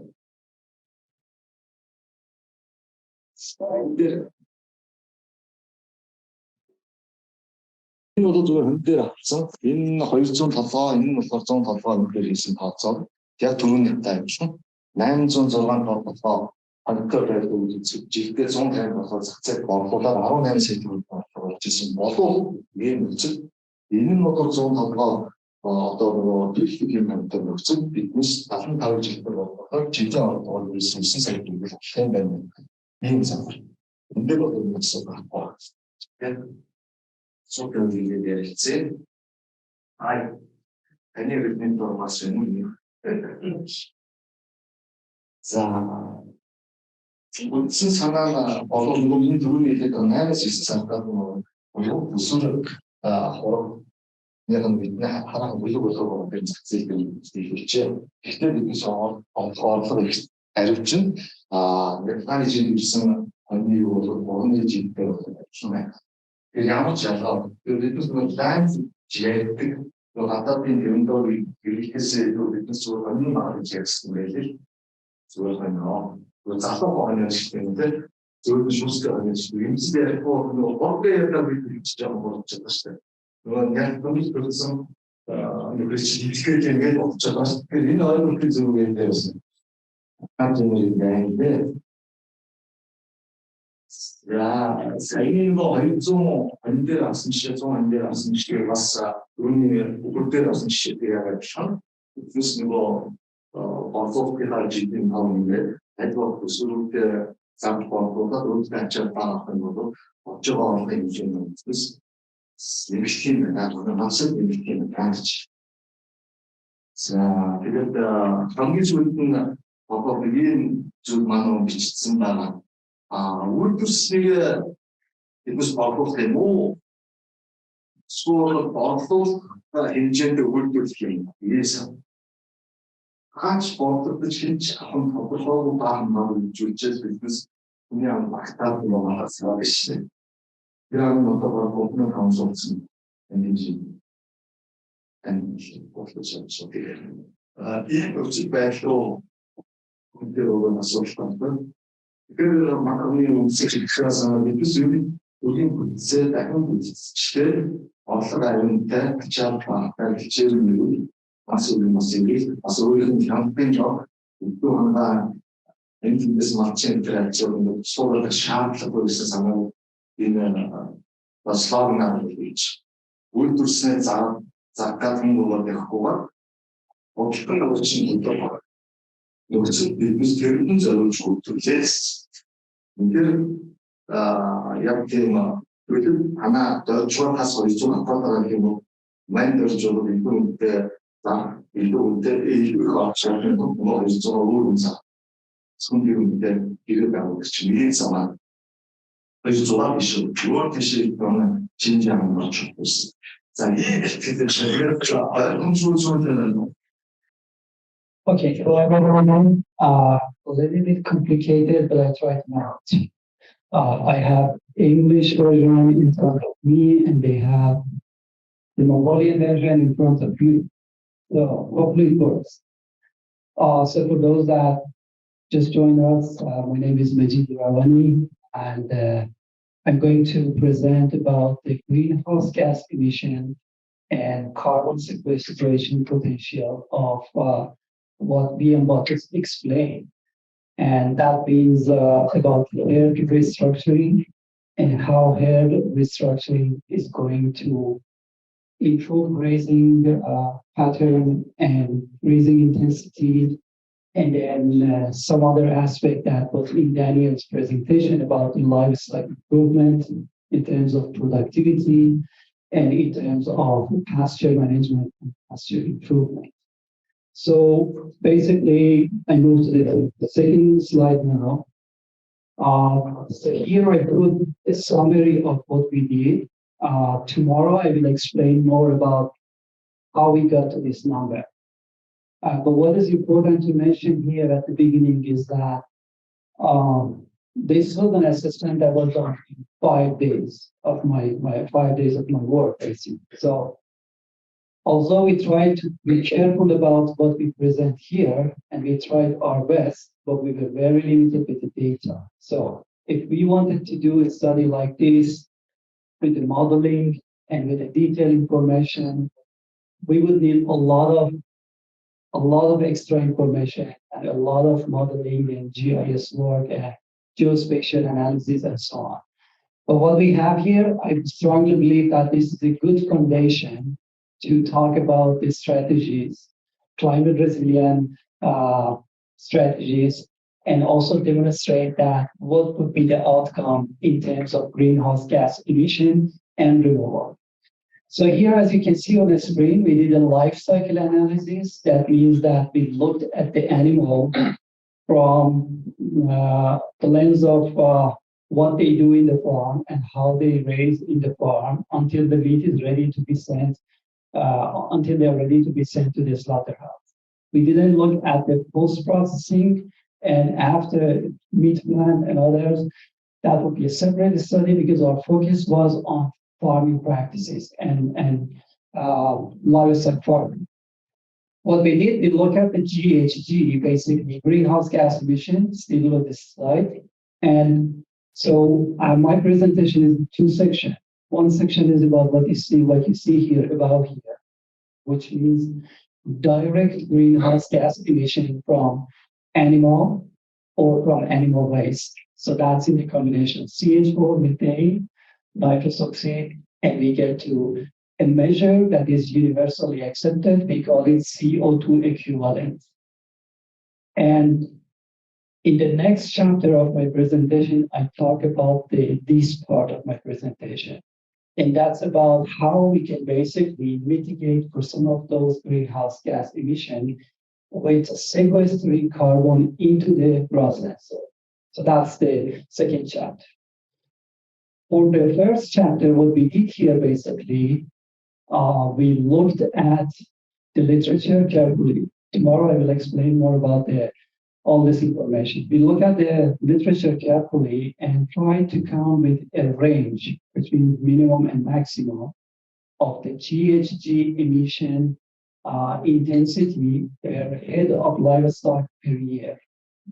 So imagine that you can have basically, if you go through literature, you have GHG intensity, emission intensity based on live weight of animal, or you can have per head per year. Because we wanted to look at what is going to happen after 3, 4, 5 years of implementing herd restructuring.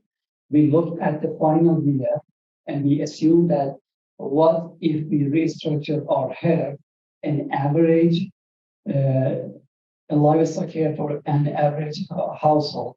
If we implement that, what would be the outcome for us in terms of greenhouse gas emissions? So we try to have that range because literature is quite diverse and because we did not measure it. So we can say this is the maximum that we achieve, this is the minimum that we achieve. And so it will be hopefully somewhere in between for the use and for communication. Definitely we don't want to make any offset program out of this assessment. This is a demonstration. And then what we did here, basically, we also assume an average climate. And we know that sometimes we have food and other conditions, the animal are removed from the landscape. We assume an average condition in an average market. The supply market is good and it's fill out the animal basically. And also what else we assume, a lot of assumptions, like you guys, if you have done greenhouse gas emission assessment, from the first moment, you just start to do assumption after assumption. And the reason is that we don't have enough data and we can't have enough data basically. So what I assume here is that although we know some of these rangelands are degraded, we assume there is no greenhouse gas emission from the rangeland soil. This is very conservative assumption. But because in Dornat, they keep saying that the rangelands are good and in most of the area, we assume that there is not much from the soil, which usually is in the form of nitrous oxide or in terms of in form of CO2 from carbon decomposition and erosion and other processes that probably you are aware of. So that's what we did basically. And we tried to look at the annual greenhouse gas emission from these green gases that you can see on the street. So today, I just want to go through the results very quickly. Tomorrow, I will explain how I got to this number. But what is important here is that when Biombo was talking, he talked about head restructuring. And we moved from a 20 cow to 40 cow example. These are examples because we need example to demonstrate. And if we take this as an average household livestock here for an average household, then we can upscale it, then we can talk about the entire soup. That's the way that we wanted to emphasize. So if we increase from 20 to 40, then we can increase basically the income or the final output, which would be 27.4 million MNT instead of 13.5. Remember that this is under the condition that we have the same number of animals, but we just try to take out the unproductive animal and we want to take out, make a market for the younger animal to be sent to the feedlot or to a different operation. So basically you can be a cow-calf producer. Yeah.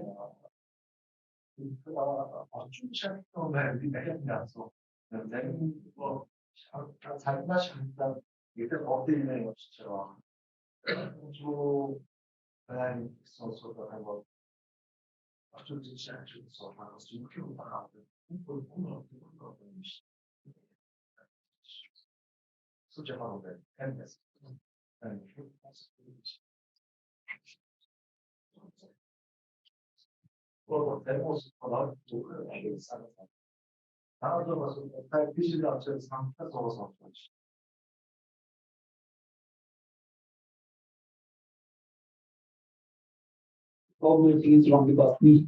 Okay, good. No, that's right. That's right. I assume that everything is positive. So can I continue? Okay. Okay. So we can increase with the same number of animals, we can increase the outcome for an average household. Basically, that's what BMO explained. But what is important, we try to demonstrate that we can decrease greenhouse gas emission, direct greenhouse gas emission by 22% if we do that. And these are the numbers that you can see here. We have on basically on the first column here, we have what is called the cattle herd management, because this is an example for cows or cattle. And in the second one, we have different operations. And if you remember, BMO talked that, okay, you can have animal, you can sell animal at a young age. So you can become a cow-calf operator, basically. Or you can basically have a mixed system that you can send them to the feedlots. And what was the seventh? Sorry.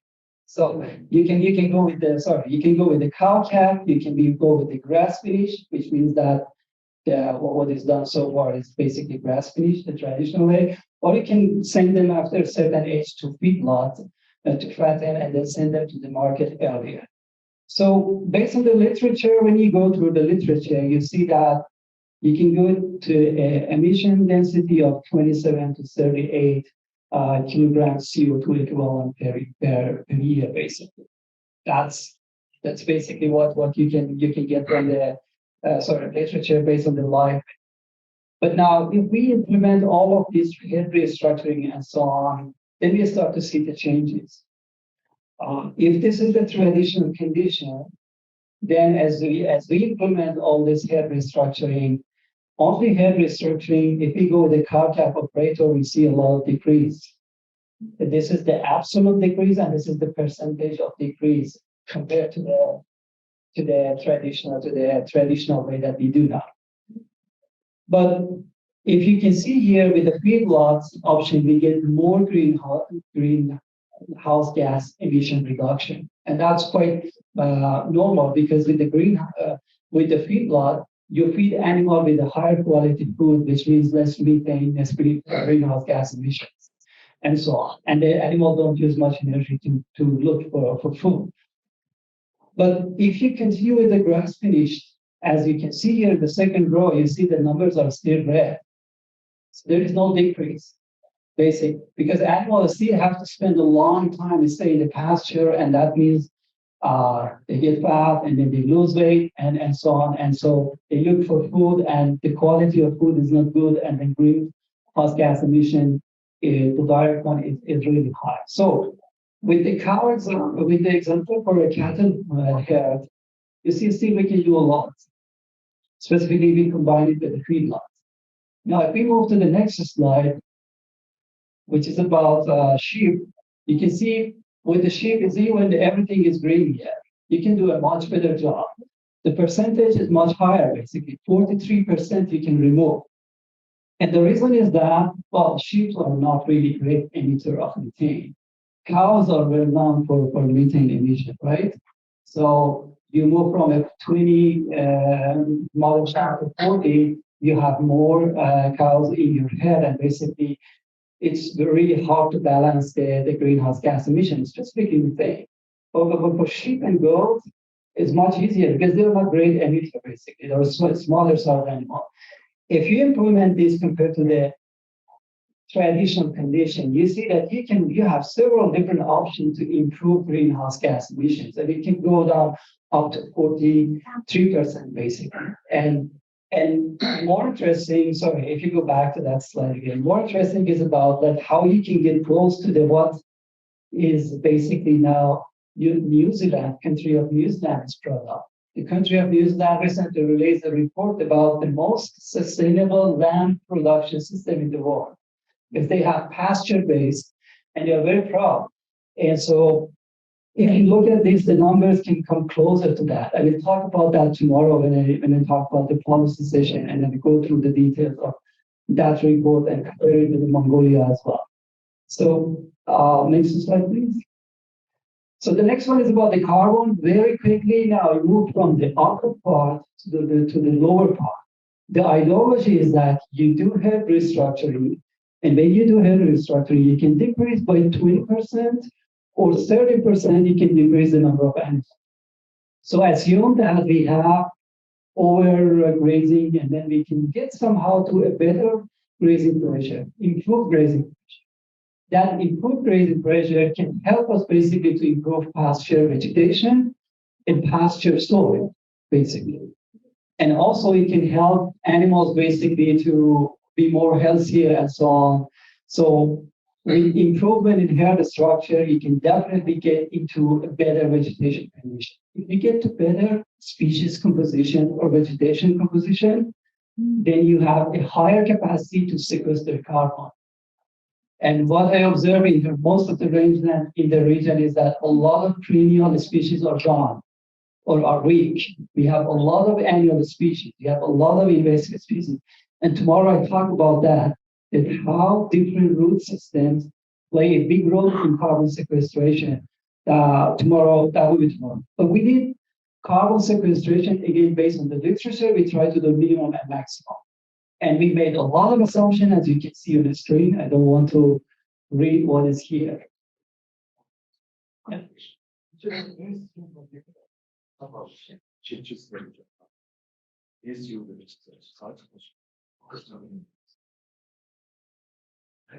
Okay. Yeah, next, please. So these are numbers, basically. So you see that with the vegetation, of course, this is quite normal. With the vegetation, you don't get much of the improvement because most of the carbon in the grassland is in the soil. It can be 90%, 95%, 80%. Those are the numbers. But what is important with the soil, you see that there is a huge capacity there, basically. And those numbers are for the entire zone. What we did, we used the state and transition model and the map that was created for 4 main ecological groups, ecological site groups. The map that Bianca showed earlier. We had the area, we knew the vegetation. We also looked at the vegetation plot, looked at what stage of degradation there are. And then we put that next to the soil map and next to the distribution of seasonal pastures. And finally, based on the range that we had, the minimum and maximum that you can see here, basically, based on that sequestration rate, we came to this number. So as you can see here, again, I don't want to read, there is a huge capacity here in terms of carbon sequestration. Down here, I have the factor that I use for CO2 equivalent, which is quite normal, but you can see the numbers here, the rates. For vegetation is very low. It's only 6 kilogram to 22 kilogram, if I'm correct, per hectare per year. But when it goes to soil, it can be 50 to 340 kilogram per hectare per year. That's the sequestration rate. I have done a lot of this carbon sequestration studies in Canada and similar ecosystems. There we have at least 0.25, which is 250 milligram per hectare, up to 1.5 ton per hectare, basically. Here is lower, vegetation is different, and the soil is different. We don't have much clay, we don't have much capacity, but still we have areas like riparian ecosystems along the rivers. We have a lot of these wetland type of vegetation that water table is high, and they have huge capacity. Remember, here we don't talk about the baseline carbon, how much carbon is in the soil. We talk about how much carbon can be sequestrated annually. So that's the rate. And so if we do all of this, when we compare this with basically with a young tree, I know that there are a lot of discussion going on putting the trees and in different countries, including Mongolia, a young tree can sequester up to 20 kilogram of carbon per year, basically. So now you can convert that to how many trees. This would be equal to this amount of the trees, basically. If you take care of them for 4 or 5 years, maybe you start to do this 20 kilogram, basically in harsh conditions in Mongolia. And so that will be the outcome. And the final, sorry, it took longer than I expected. I put all of these numbers together. I assume, again, a lot of assumptions. I tried to take the current herd composition in terms of the horses and the goat, sheep, and cow, and the numbers are here. Biombo also explained. I took numbers of per head per year greenhouse gas emission, direct greenhouse gas emission from the literature that I think I mentioned somewhere here. And then, so those are the numbers. Then I tried to come with the number with the total amount of greenhouse gas emissions, the direct greenhouse gas emissions. And so if we do nothing, basically, we keep increasing greenhouse gas emissions because we keep increasing the population of the animal based on that 57%. But if we do we care about management, we do herd structuring and so on, we try to basically mitigate some of these greenhouse gas emissions. And this is only the direct emission. Now, if you put that next to the soil capacity, the capacity, greenhouse gas emission capacity that we have in the soil through carbon sequestration, you see that this is a lot of trees, basically. And so over 5 years, we can have a lot of trees in that zone, basically. Again, these are for demonstration, and these are for capacity. Our number might be the highest, might be the lowest, might be somewhere in between. We don't know. That's because the data is very poor. But what's important is that the action that we take, can definitely help us, specifically in Mongolia, that even if we go with a feedlot and fodder production, we don't have land conversion, basically. Land conversion is not happening in Mongolia. That's a good thing. And even with the cultivated land, the input, the fertilizer input, and all the fossil-based agricultural input is still low. So that's a good sign. There is not much greenhouse gas emission for that. If we keep that, even we try to put legume that sequester more carbon in hayland, in a crop production system, and so on, definitely we can do a good job in terms of greenhouse gas emission and in terms of increasing the capacity, the greenhouse gas mitigation capacity of the grassland. So I stop here. Tomorrow I have more information for you if you had a chance to come and if it was not too boring. Thank you so much. Thank you. I'm very conscious of the time. So I'm going to be presenting the meat plant feasibility study and then immediately the business models and get through all of that. And then we'll have the final question and answer. And Dr. Lutz is on Zoom and he will be able to answer meat plant questions directly, but it's to get through the presentation, it's easier if I do. Okay. In fact, is there any chance you can move the computer so I can just hit the button? Yes.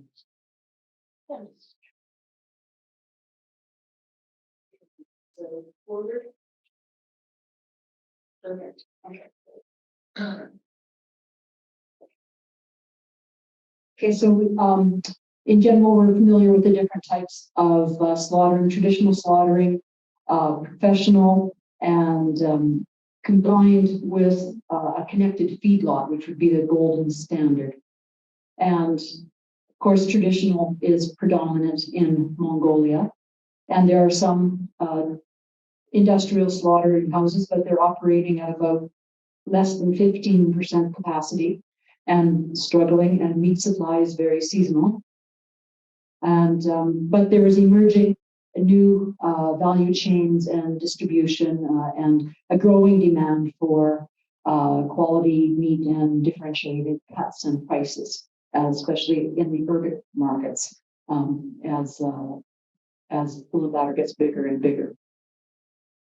So, of course, traditional slaughtering has been done for thousands of years. It's simple, and when you're slaughtering and going straight into your own ger or nearby, actually the food safety issues are not so great because people handle it very well and quickly. But of course, then it can only be handled domestically. But prices are low. There's a lack of distribution. It's very seasonal, and that impacts the whole income for herders and the whole meat supply chain for the country. Animals are low weight and poor condition. That impacts the quality of the meat and the price you can get for it. And there's overgrazing and degradation, climate change impacts. So things need to change. But what can happen? So all of these changes that we talked about today, we see the issue and the problems with stocking and degradation and how that's being compounded by and actually compounding climate change impacts. But the vulnerability, climate change vulnerability assessment showed that even though herders are aware of those problems, the only way they have to cope is to increase livestock numbers. And so what's happening is going in the opposite direction of what needs to happen. And there's really a train wreck going to happen. So what can provide the incentive for herders to change their practices on the pasture? It needs to be able to not cost them income because they're already poor and vulnerable. They need to be able to at least maintain their income or improve their income by taking on these changes. So that's where it's so important to improve the value chain, provide a market outlet for them to get these young stock off in the fall or after 1 year and at a good price so that they have incentive to do so. So we looked at the feasibility of a slaughter plant, and that could be run at the community level. So in terms of the scale, it would have a maximum capacity of 50 sheep a day. But because we're dealing with both sheep and cattle, the equivalent of that would be slaughtering 40 sheep and 2 cattle a day. So we based our model on that. It needs to run all year long, and therefore there needs to be a feedlot connected somewhere. It needs to be low investment in order to make it financially viable. It needs then to use pretty simple technology that is not expensive and is easy to maintain. So a lot of traditional technology in it. So no fancy conveyor belts or elevators or lifting platforms, still primarily done manually, but in a hygienic way and a controlled way. But that means when you make it simple and small like that, it doesn't meet the requirements for export market, because if you're going to be exporting your meat and your plant has to conform with international meat trade standards, and it needs to have a lot of different rooms for different functions. But if you had to build a plant that big with all of those rooms, it would be too big and too expensive for this situation. So a small community scale plant needs to be focused on the domestic market because it can't afford to have all of that export capacity in it. Okay, and that can provide an opportunity to provide high quality prices, product at better prices. So that is what we were investigating. Yeah. So this is what that slaughter plant would look like. Basically 3 rooms, but it provides all of the ability to have clean and hygienic meat slaughtering and cooling, but at a scale that can handle what can come from the SUM and can hopefully be affordable to establish and grow. It can be built from the ground up, or a mobile slaughter plant would be an alternative. So just depending on the cost of building or purchasing and shipping in those two, but they would be equivalent in the size of the types of rooms and the scale of operation and the product produced. So critical, we need the right place. You need the right person who can start the slaughterhouse and will really take ownership of it, both in terms of having their own money into the situation so that they're really connected to it, but also ownership of the project at a philosophical way, to be committed to it and committed to making it work. One of the issues that comes with this is in the process of being resolved, but the legal requirements for slaughterhouses right now are focused on the export market standards, and these small scale ones without all of the rooms and all of those requirements aren't technically legal yet, or may have just become legal. There is an amendment working its way through the legal system for slaughterhouses to allow for these. It may have been approved already or about to be approved, but this is an important thing for the viability. So how do you assess this? We knew that Bayan Tumenson wouldn't be the only place that would go through this decision making. So to allow a methodology that could be used anywhere in Mongolia by any SUM, we worked on developing a checklist for what to look at in feasibility. So it looks at the situation, the equipment, food safety, financial resources, the business plan, distribution and marketing. There's 10 categories of things that we look at, and each one has a subcategory. And then within each subcategory, there's very specific criteria. So this is just an example of what it looks like. So you've got the category is slaughtering facilities, and the subcategory is the building. And then there's a lot of criteria about the building. And then there's another subcategory about equipment and handling and the criteria that need to be met. And then the cooling facilities, etc. So the plant design that was developed, the concept, would meet all of these criteria, subcategories, and criteria for the building.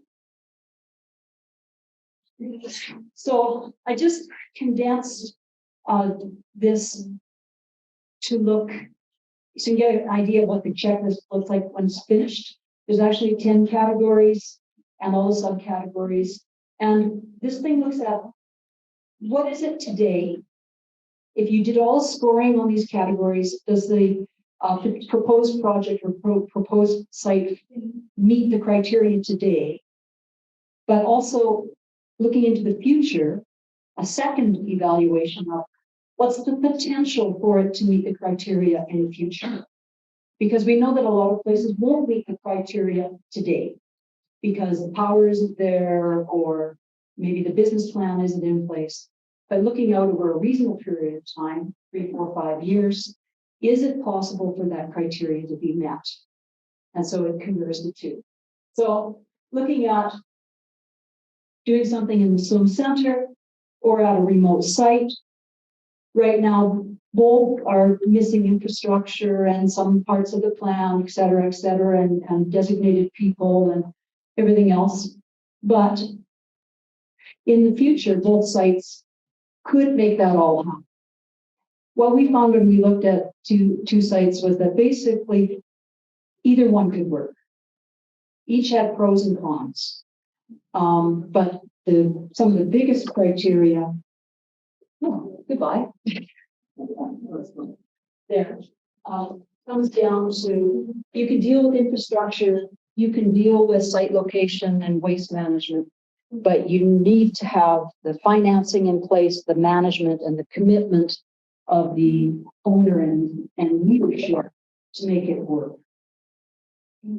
So that in summary, in the current situation, the value chains are weak, overstocking, seasonality, and all those problems. But the possible future is to have year-round marketing, strong domestic markets, industrial processing, quality food with safety standards that can provide benefits to herders. So in concept, it should work. But the success factors are really important.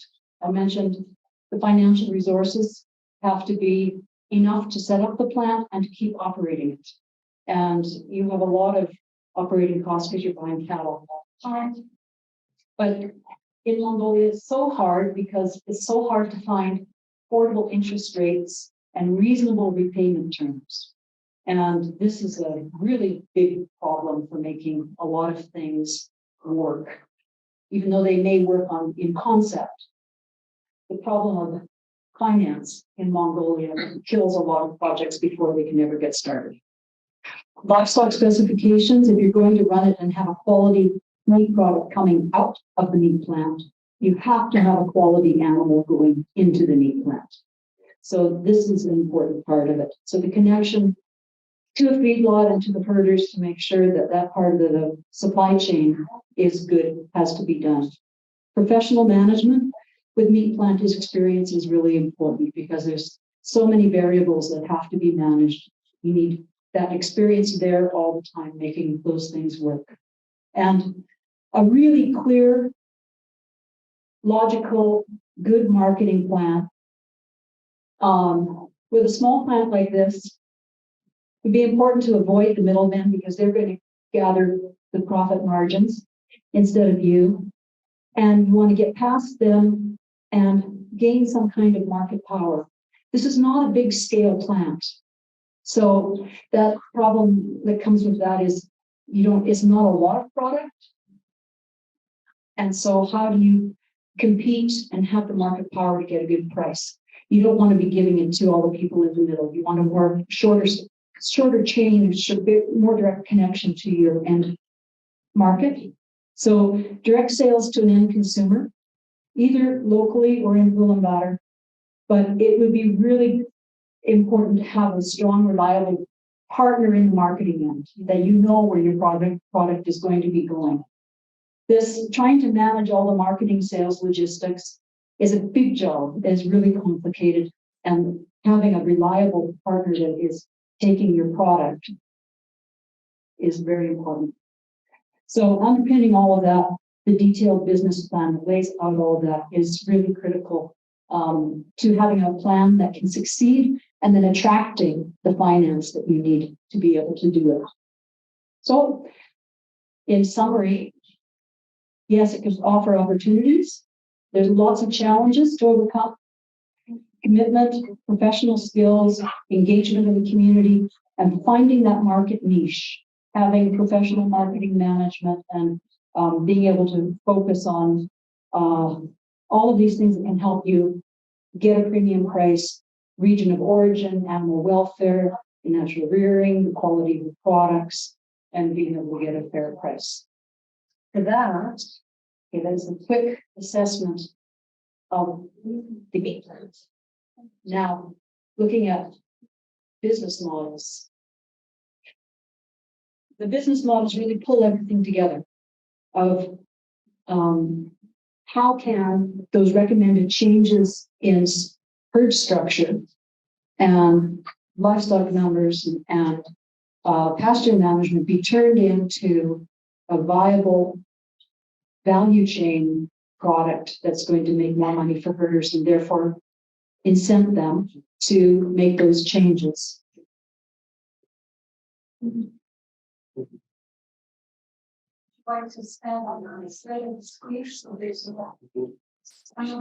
Sure.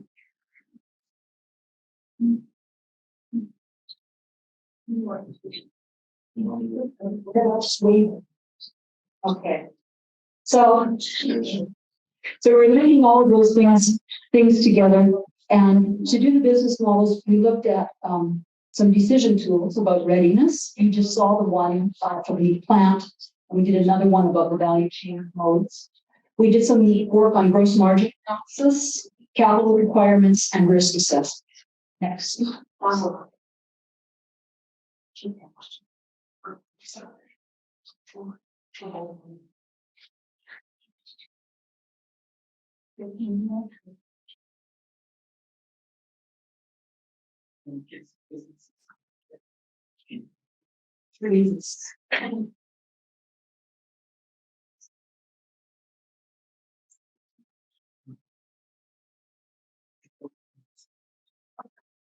So in general,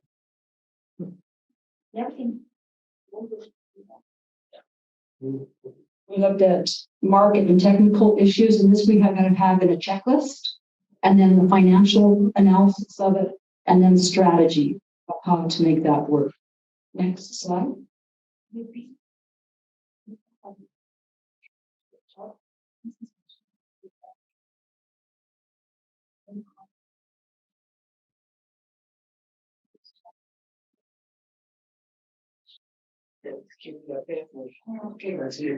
Just keep it that way. So for this modeling, what I did is I took the average herd size in Pastureland from 2020. So just based on the average household herd size, there's just under 300 animals, 36 cattle, 129 sheep. And we're looking at the cattle and the sheep numbers.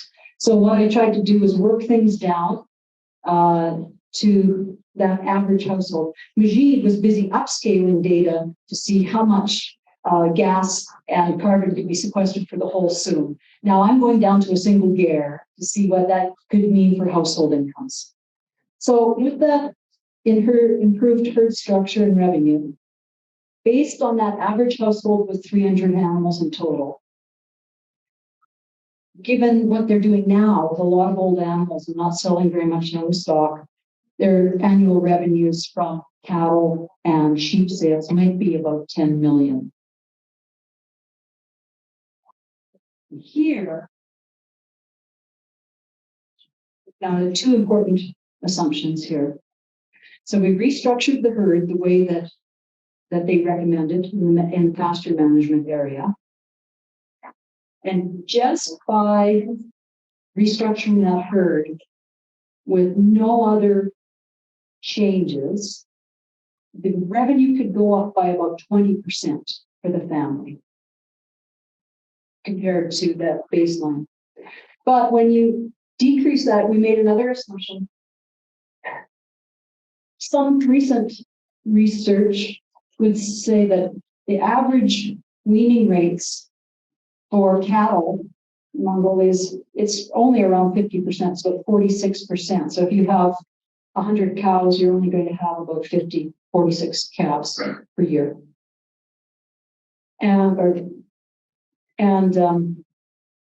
For the sheep, it's about 48. Now, in really good standards, in North American standards, in the cattle industry, you would have almost 100%. Every cow would have a calf every year. Comes out to about 97%. And for sheep, you'd expect about 110%. And a lot of that is nutrition. If the female doesn't have enough nutrition and she's too skinny, she won't ovulate and she won't get pregnant. That's simple. So the other assumption that we made here is that with getting more animals off the land and being able to have better use of the pastures and the winter feed that's available is used by fewer animals. If that female nutrition, plane of nutrition can come up and her more can get pregnant, if you could get those weaning rates up 75%, which is only halfway to the international standards, you would actually increase income by 66% for that household. So if you're looking at most households being right around the poverty line, and they would be able to restructure their herds, improve productivity through better nutrition and some better breeding management and just better management overall, they could increase their income by up to 66%. Now you're talking about we're no longer sitting on the edge of poverty. And we'd be able to move away from that. Now, instead of making short-term survival decisions all the time, you can actually start to think about how can I invest in managing the pastures better. It's a huge potential impact from that. But this is the critical question. Where do all those young stocks go? So you need a new value chain that has an outlet so that they can sell those young stocks. So this is what we modeled in Bayantuan. That plant taking 40 sheep and 2 cattle a day would produce about 100. So I can't even read that. About 200 tons of mutton, 100 tons of beef every year. So what does that mean? You know, take with the new herd structure, it would involve about 50% of all the households in Bayantuan. So you could really have a good engagement, right? Involvement of a lot of households in them. Not as many on the cattle side, about 5% of households to be able to provide those 500 cattle per year. But a big social impact with the sheep production. So there's different ways that you can market. One is that they can go directly right to me. And at certain times of the year, they would be ready to do that. But this is basically what's happening now. Another way is that they get finished partly on grass and then to a feedlot and then to the meat plant. So this requires extra feeding. And so we looked at how much land is available in Bayantuan. So it would only take about 615 hectares of land to be able to produce the feed required to run this feedlot. No problem. There's that land is in Bayantuan. It's in the fourth. There's enough in the fourth bag to do that, and there's lots of ample opportunity to be improving haylands or abandoned cropland or putting crops in rotation with wheat to be able to produce that. So that is not a limitation.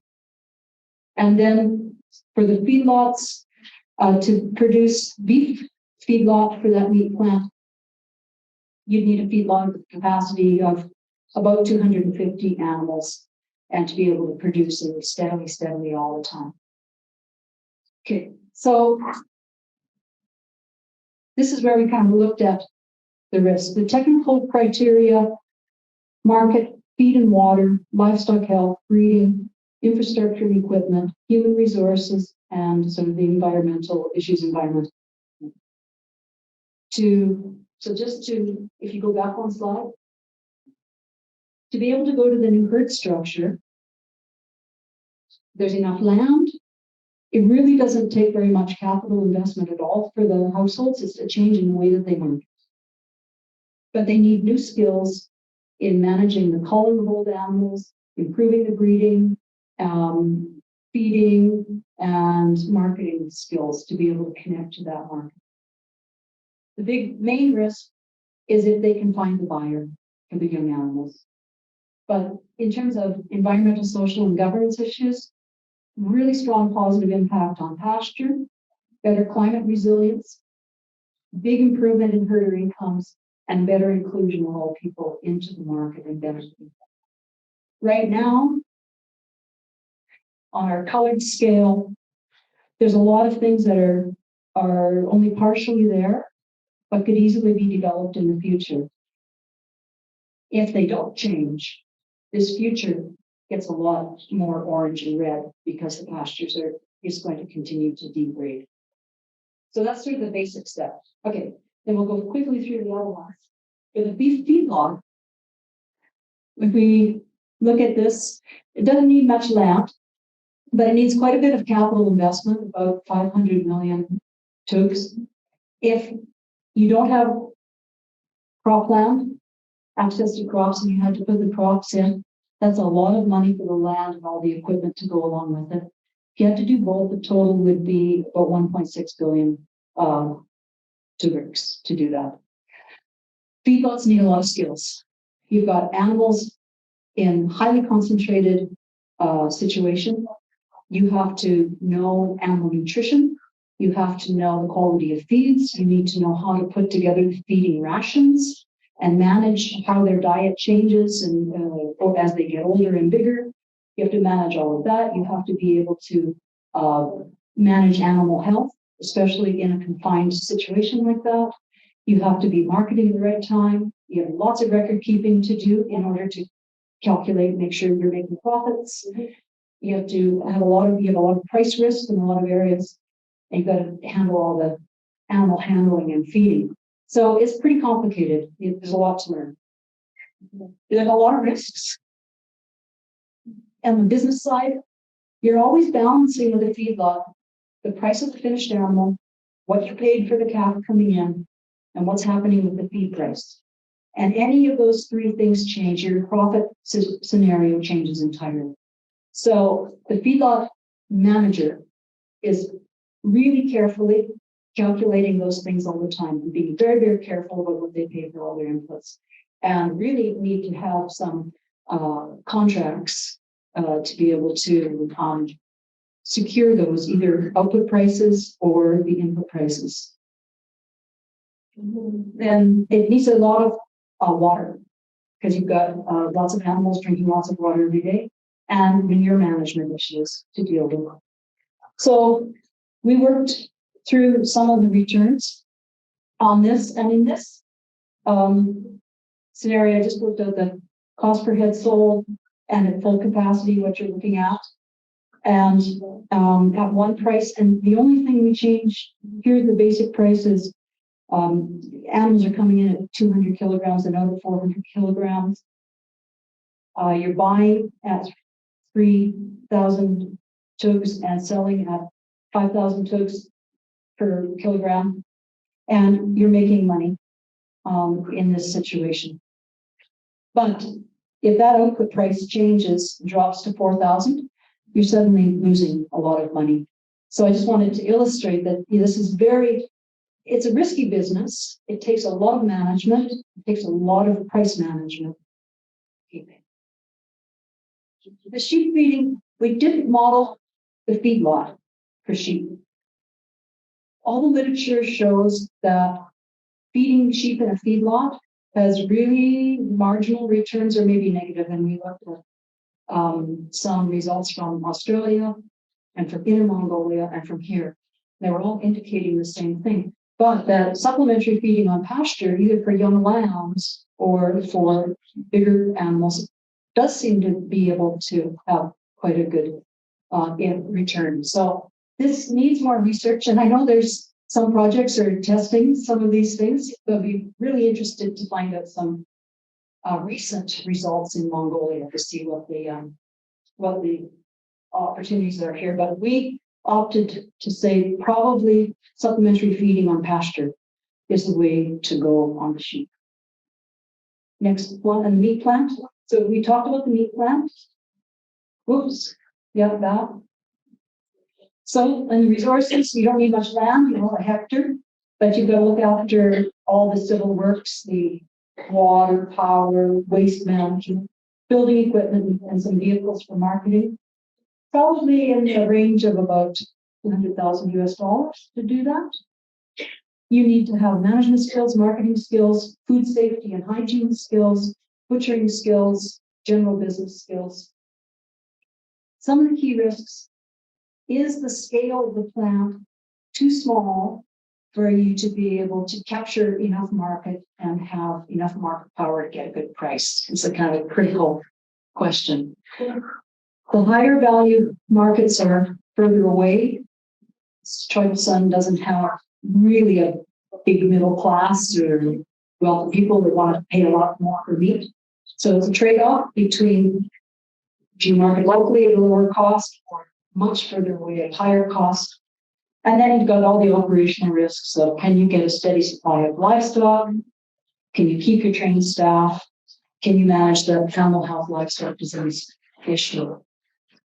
So we ran the models, some models on the meat plant as well. And the financing is so critical. If you try to run it at commercial rates, you might have a profit before tax, but after debt repayment, it's dicey, probably negative. If you can get that 3% SME loan, you might be able to be too low. But 100% capacity. Even with the 3% loan, if you drop down to 75% capacity only, then you may be falling into a negative situation. So, it really highlights the issues. Financing is so critical to get the right interest rate and the right terms. Can you go back, please? And capacity is critical because your debt payments don't take a month off. You've got to meet them 12 months a year.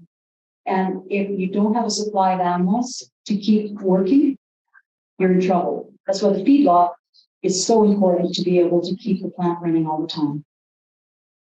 In this world, what's typical in Mongolia, the byproduct markets aren't developed. And so you're losing a lot of revenue by not being able to sell all of the byproducts, the bones, the blood meal, hides, skins, etc. from the animal. Being able to develop byproduct markets would make this a lot more viable.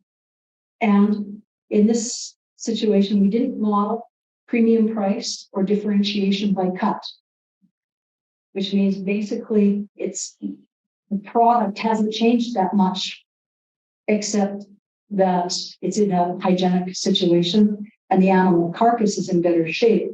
But there's a lot more revenue that could be achieved if you could differentiate by the product and price.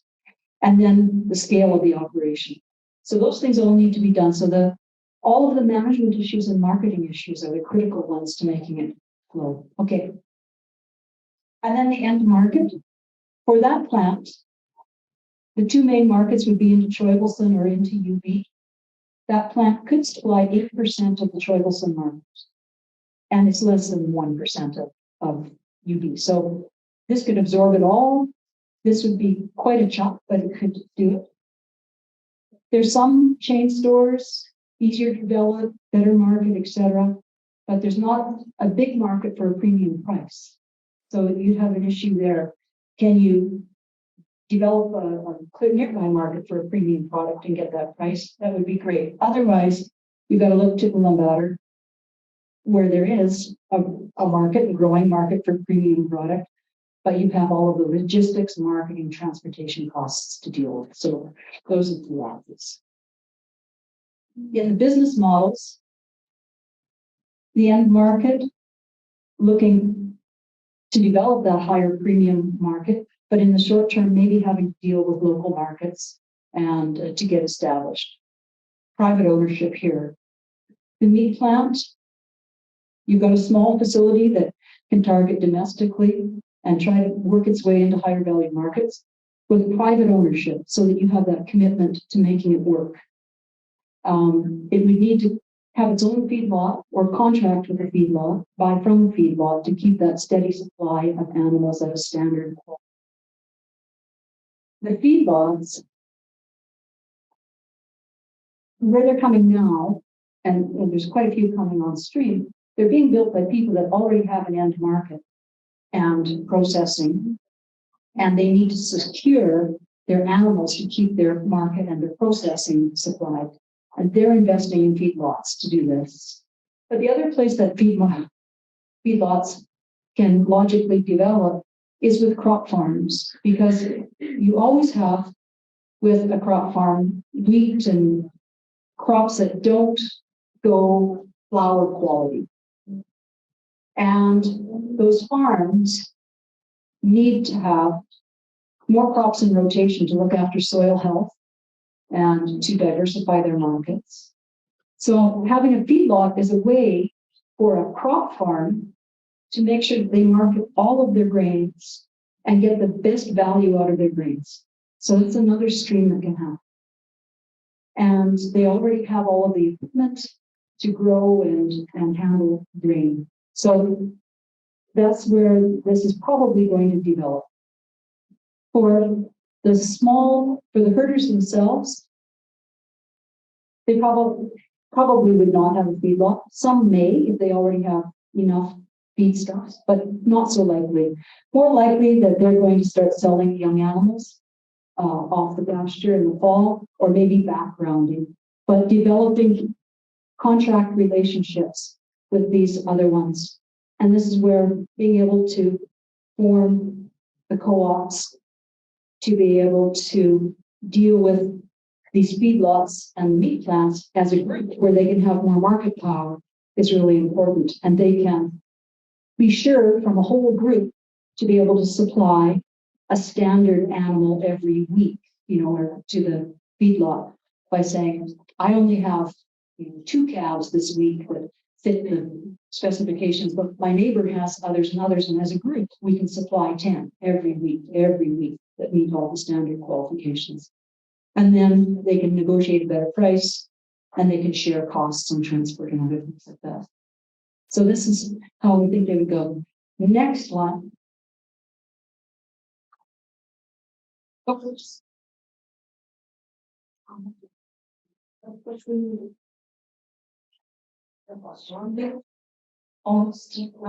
No. So the financing, there are some financing options. The IFC meat program, the World Bank commercialization project in its next phase is moving into slaughterhouse feedlot clusters. That's a good possibility.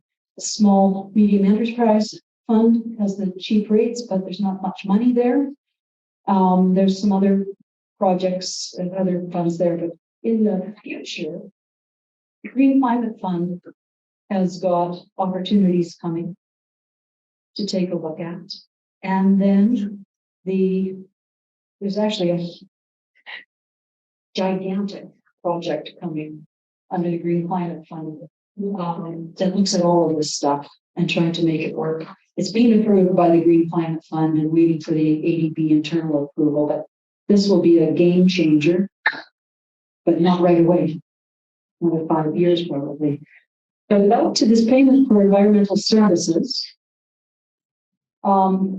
The Society for Range Management, in conjunction with the University of Lancashire in the UK, have piloted the Mongolian Nomad project, looking at carbon offsets and payments to herders for using improved pasture management practices.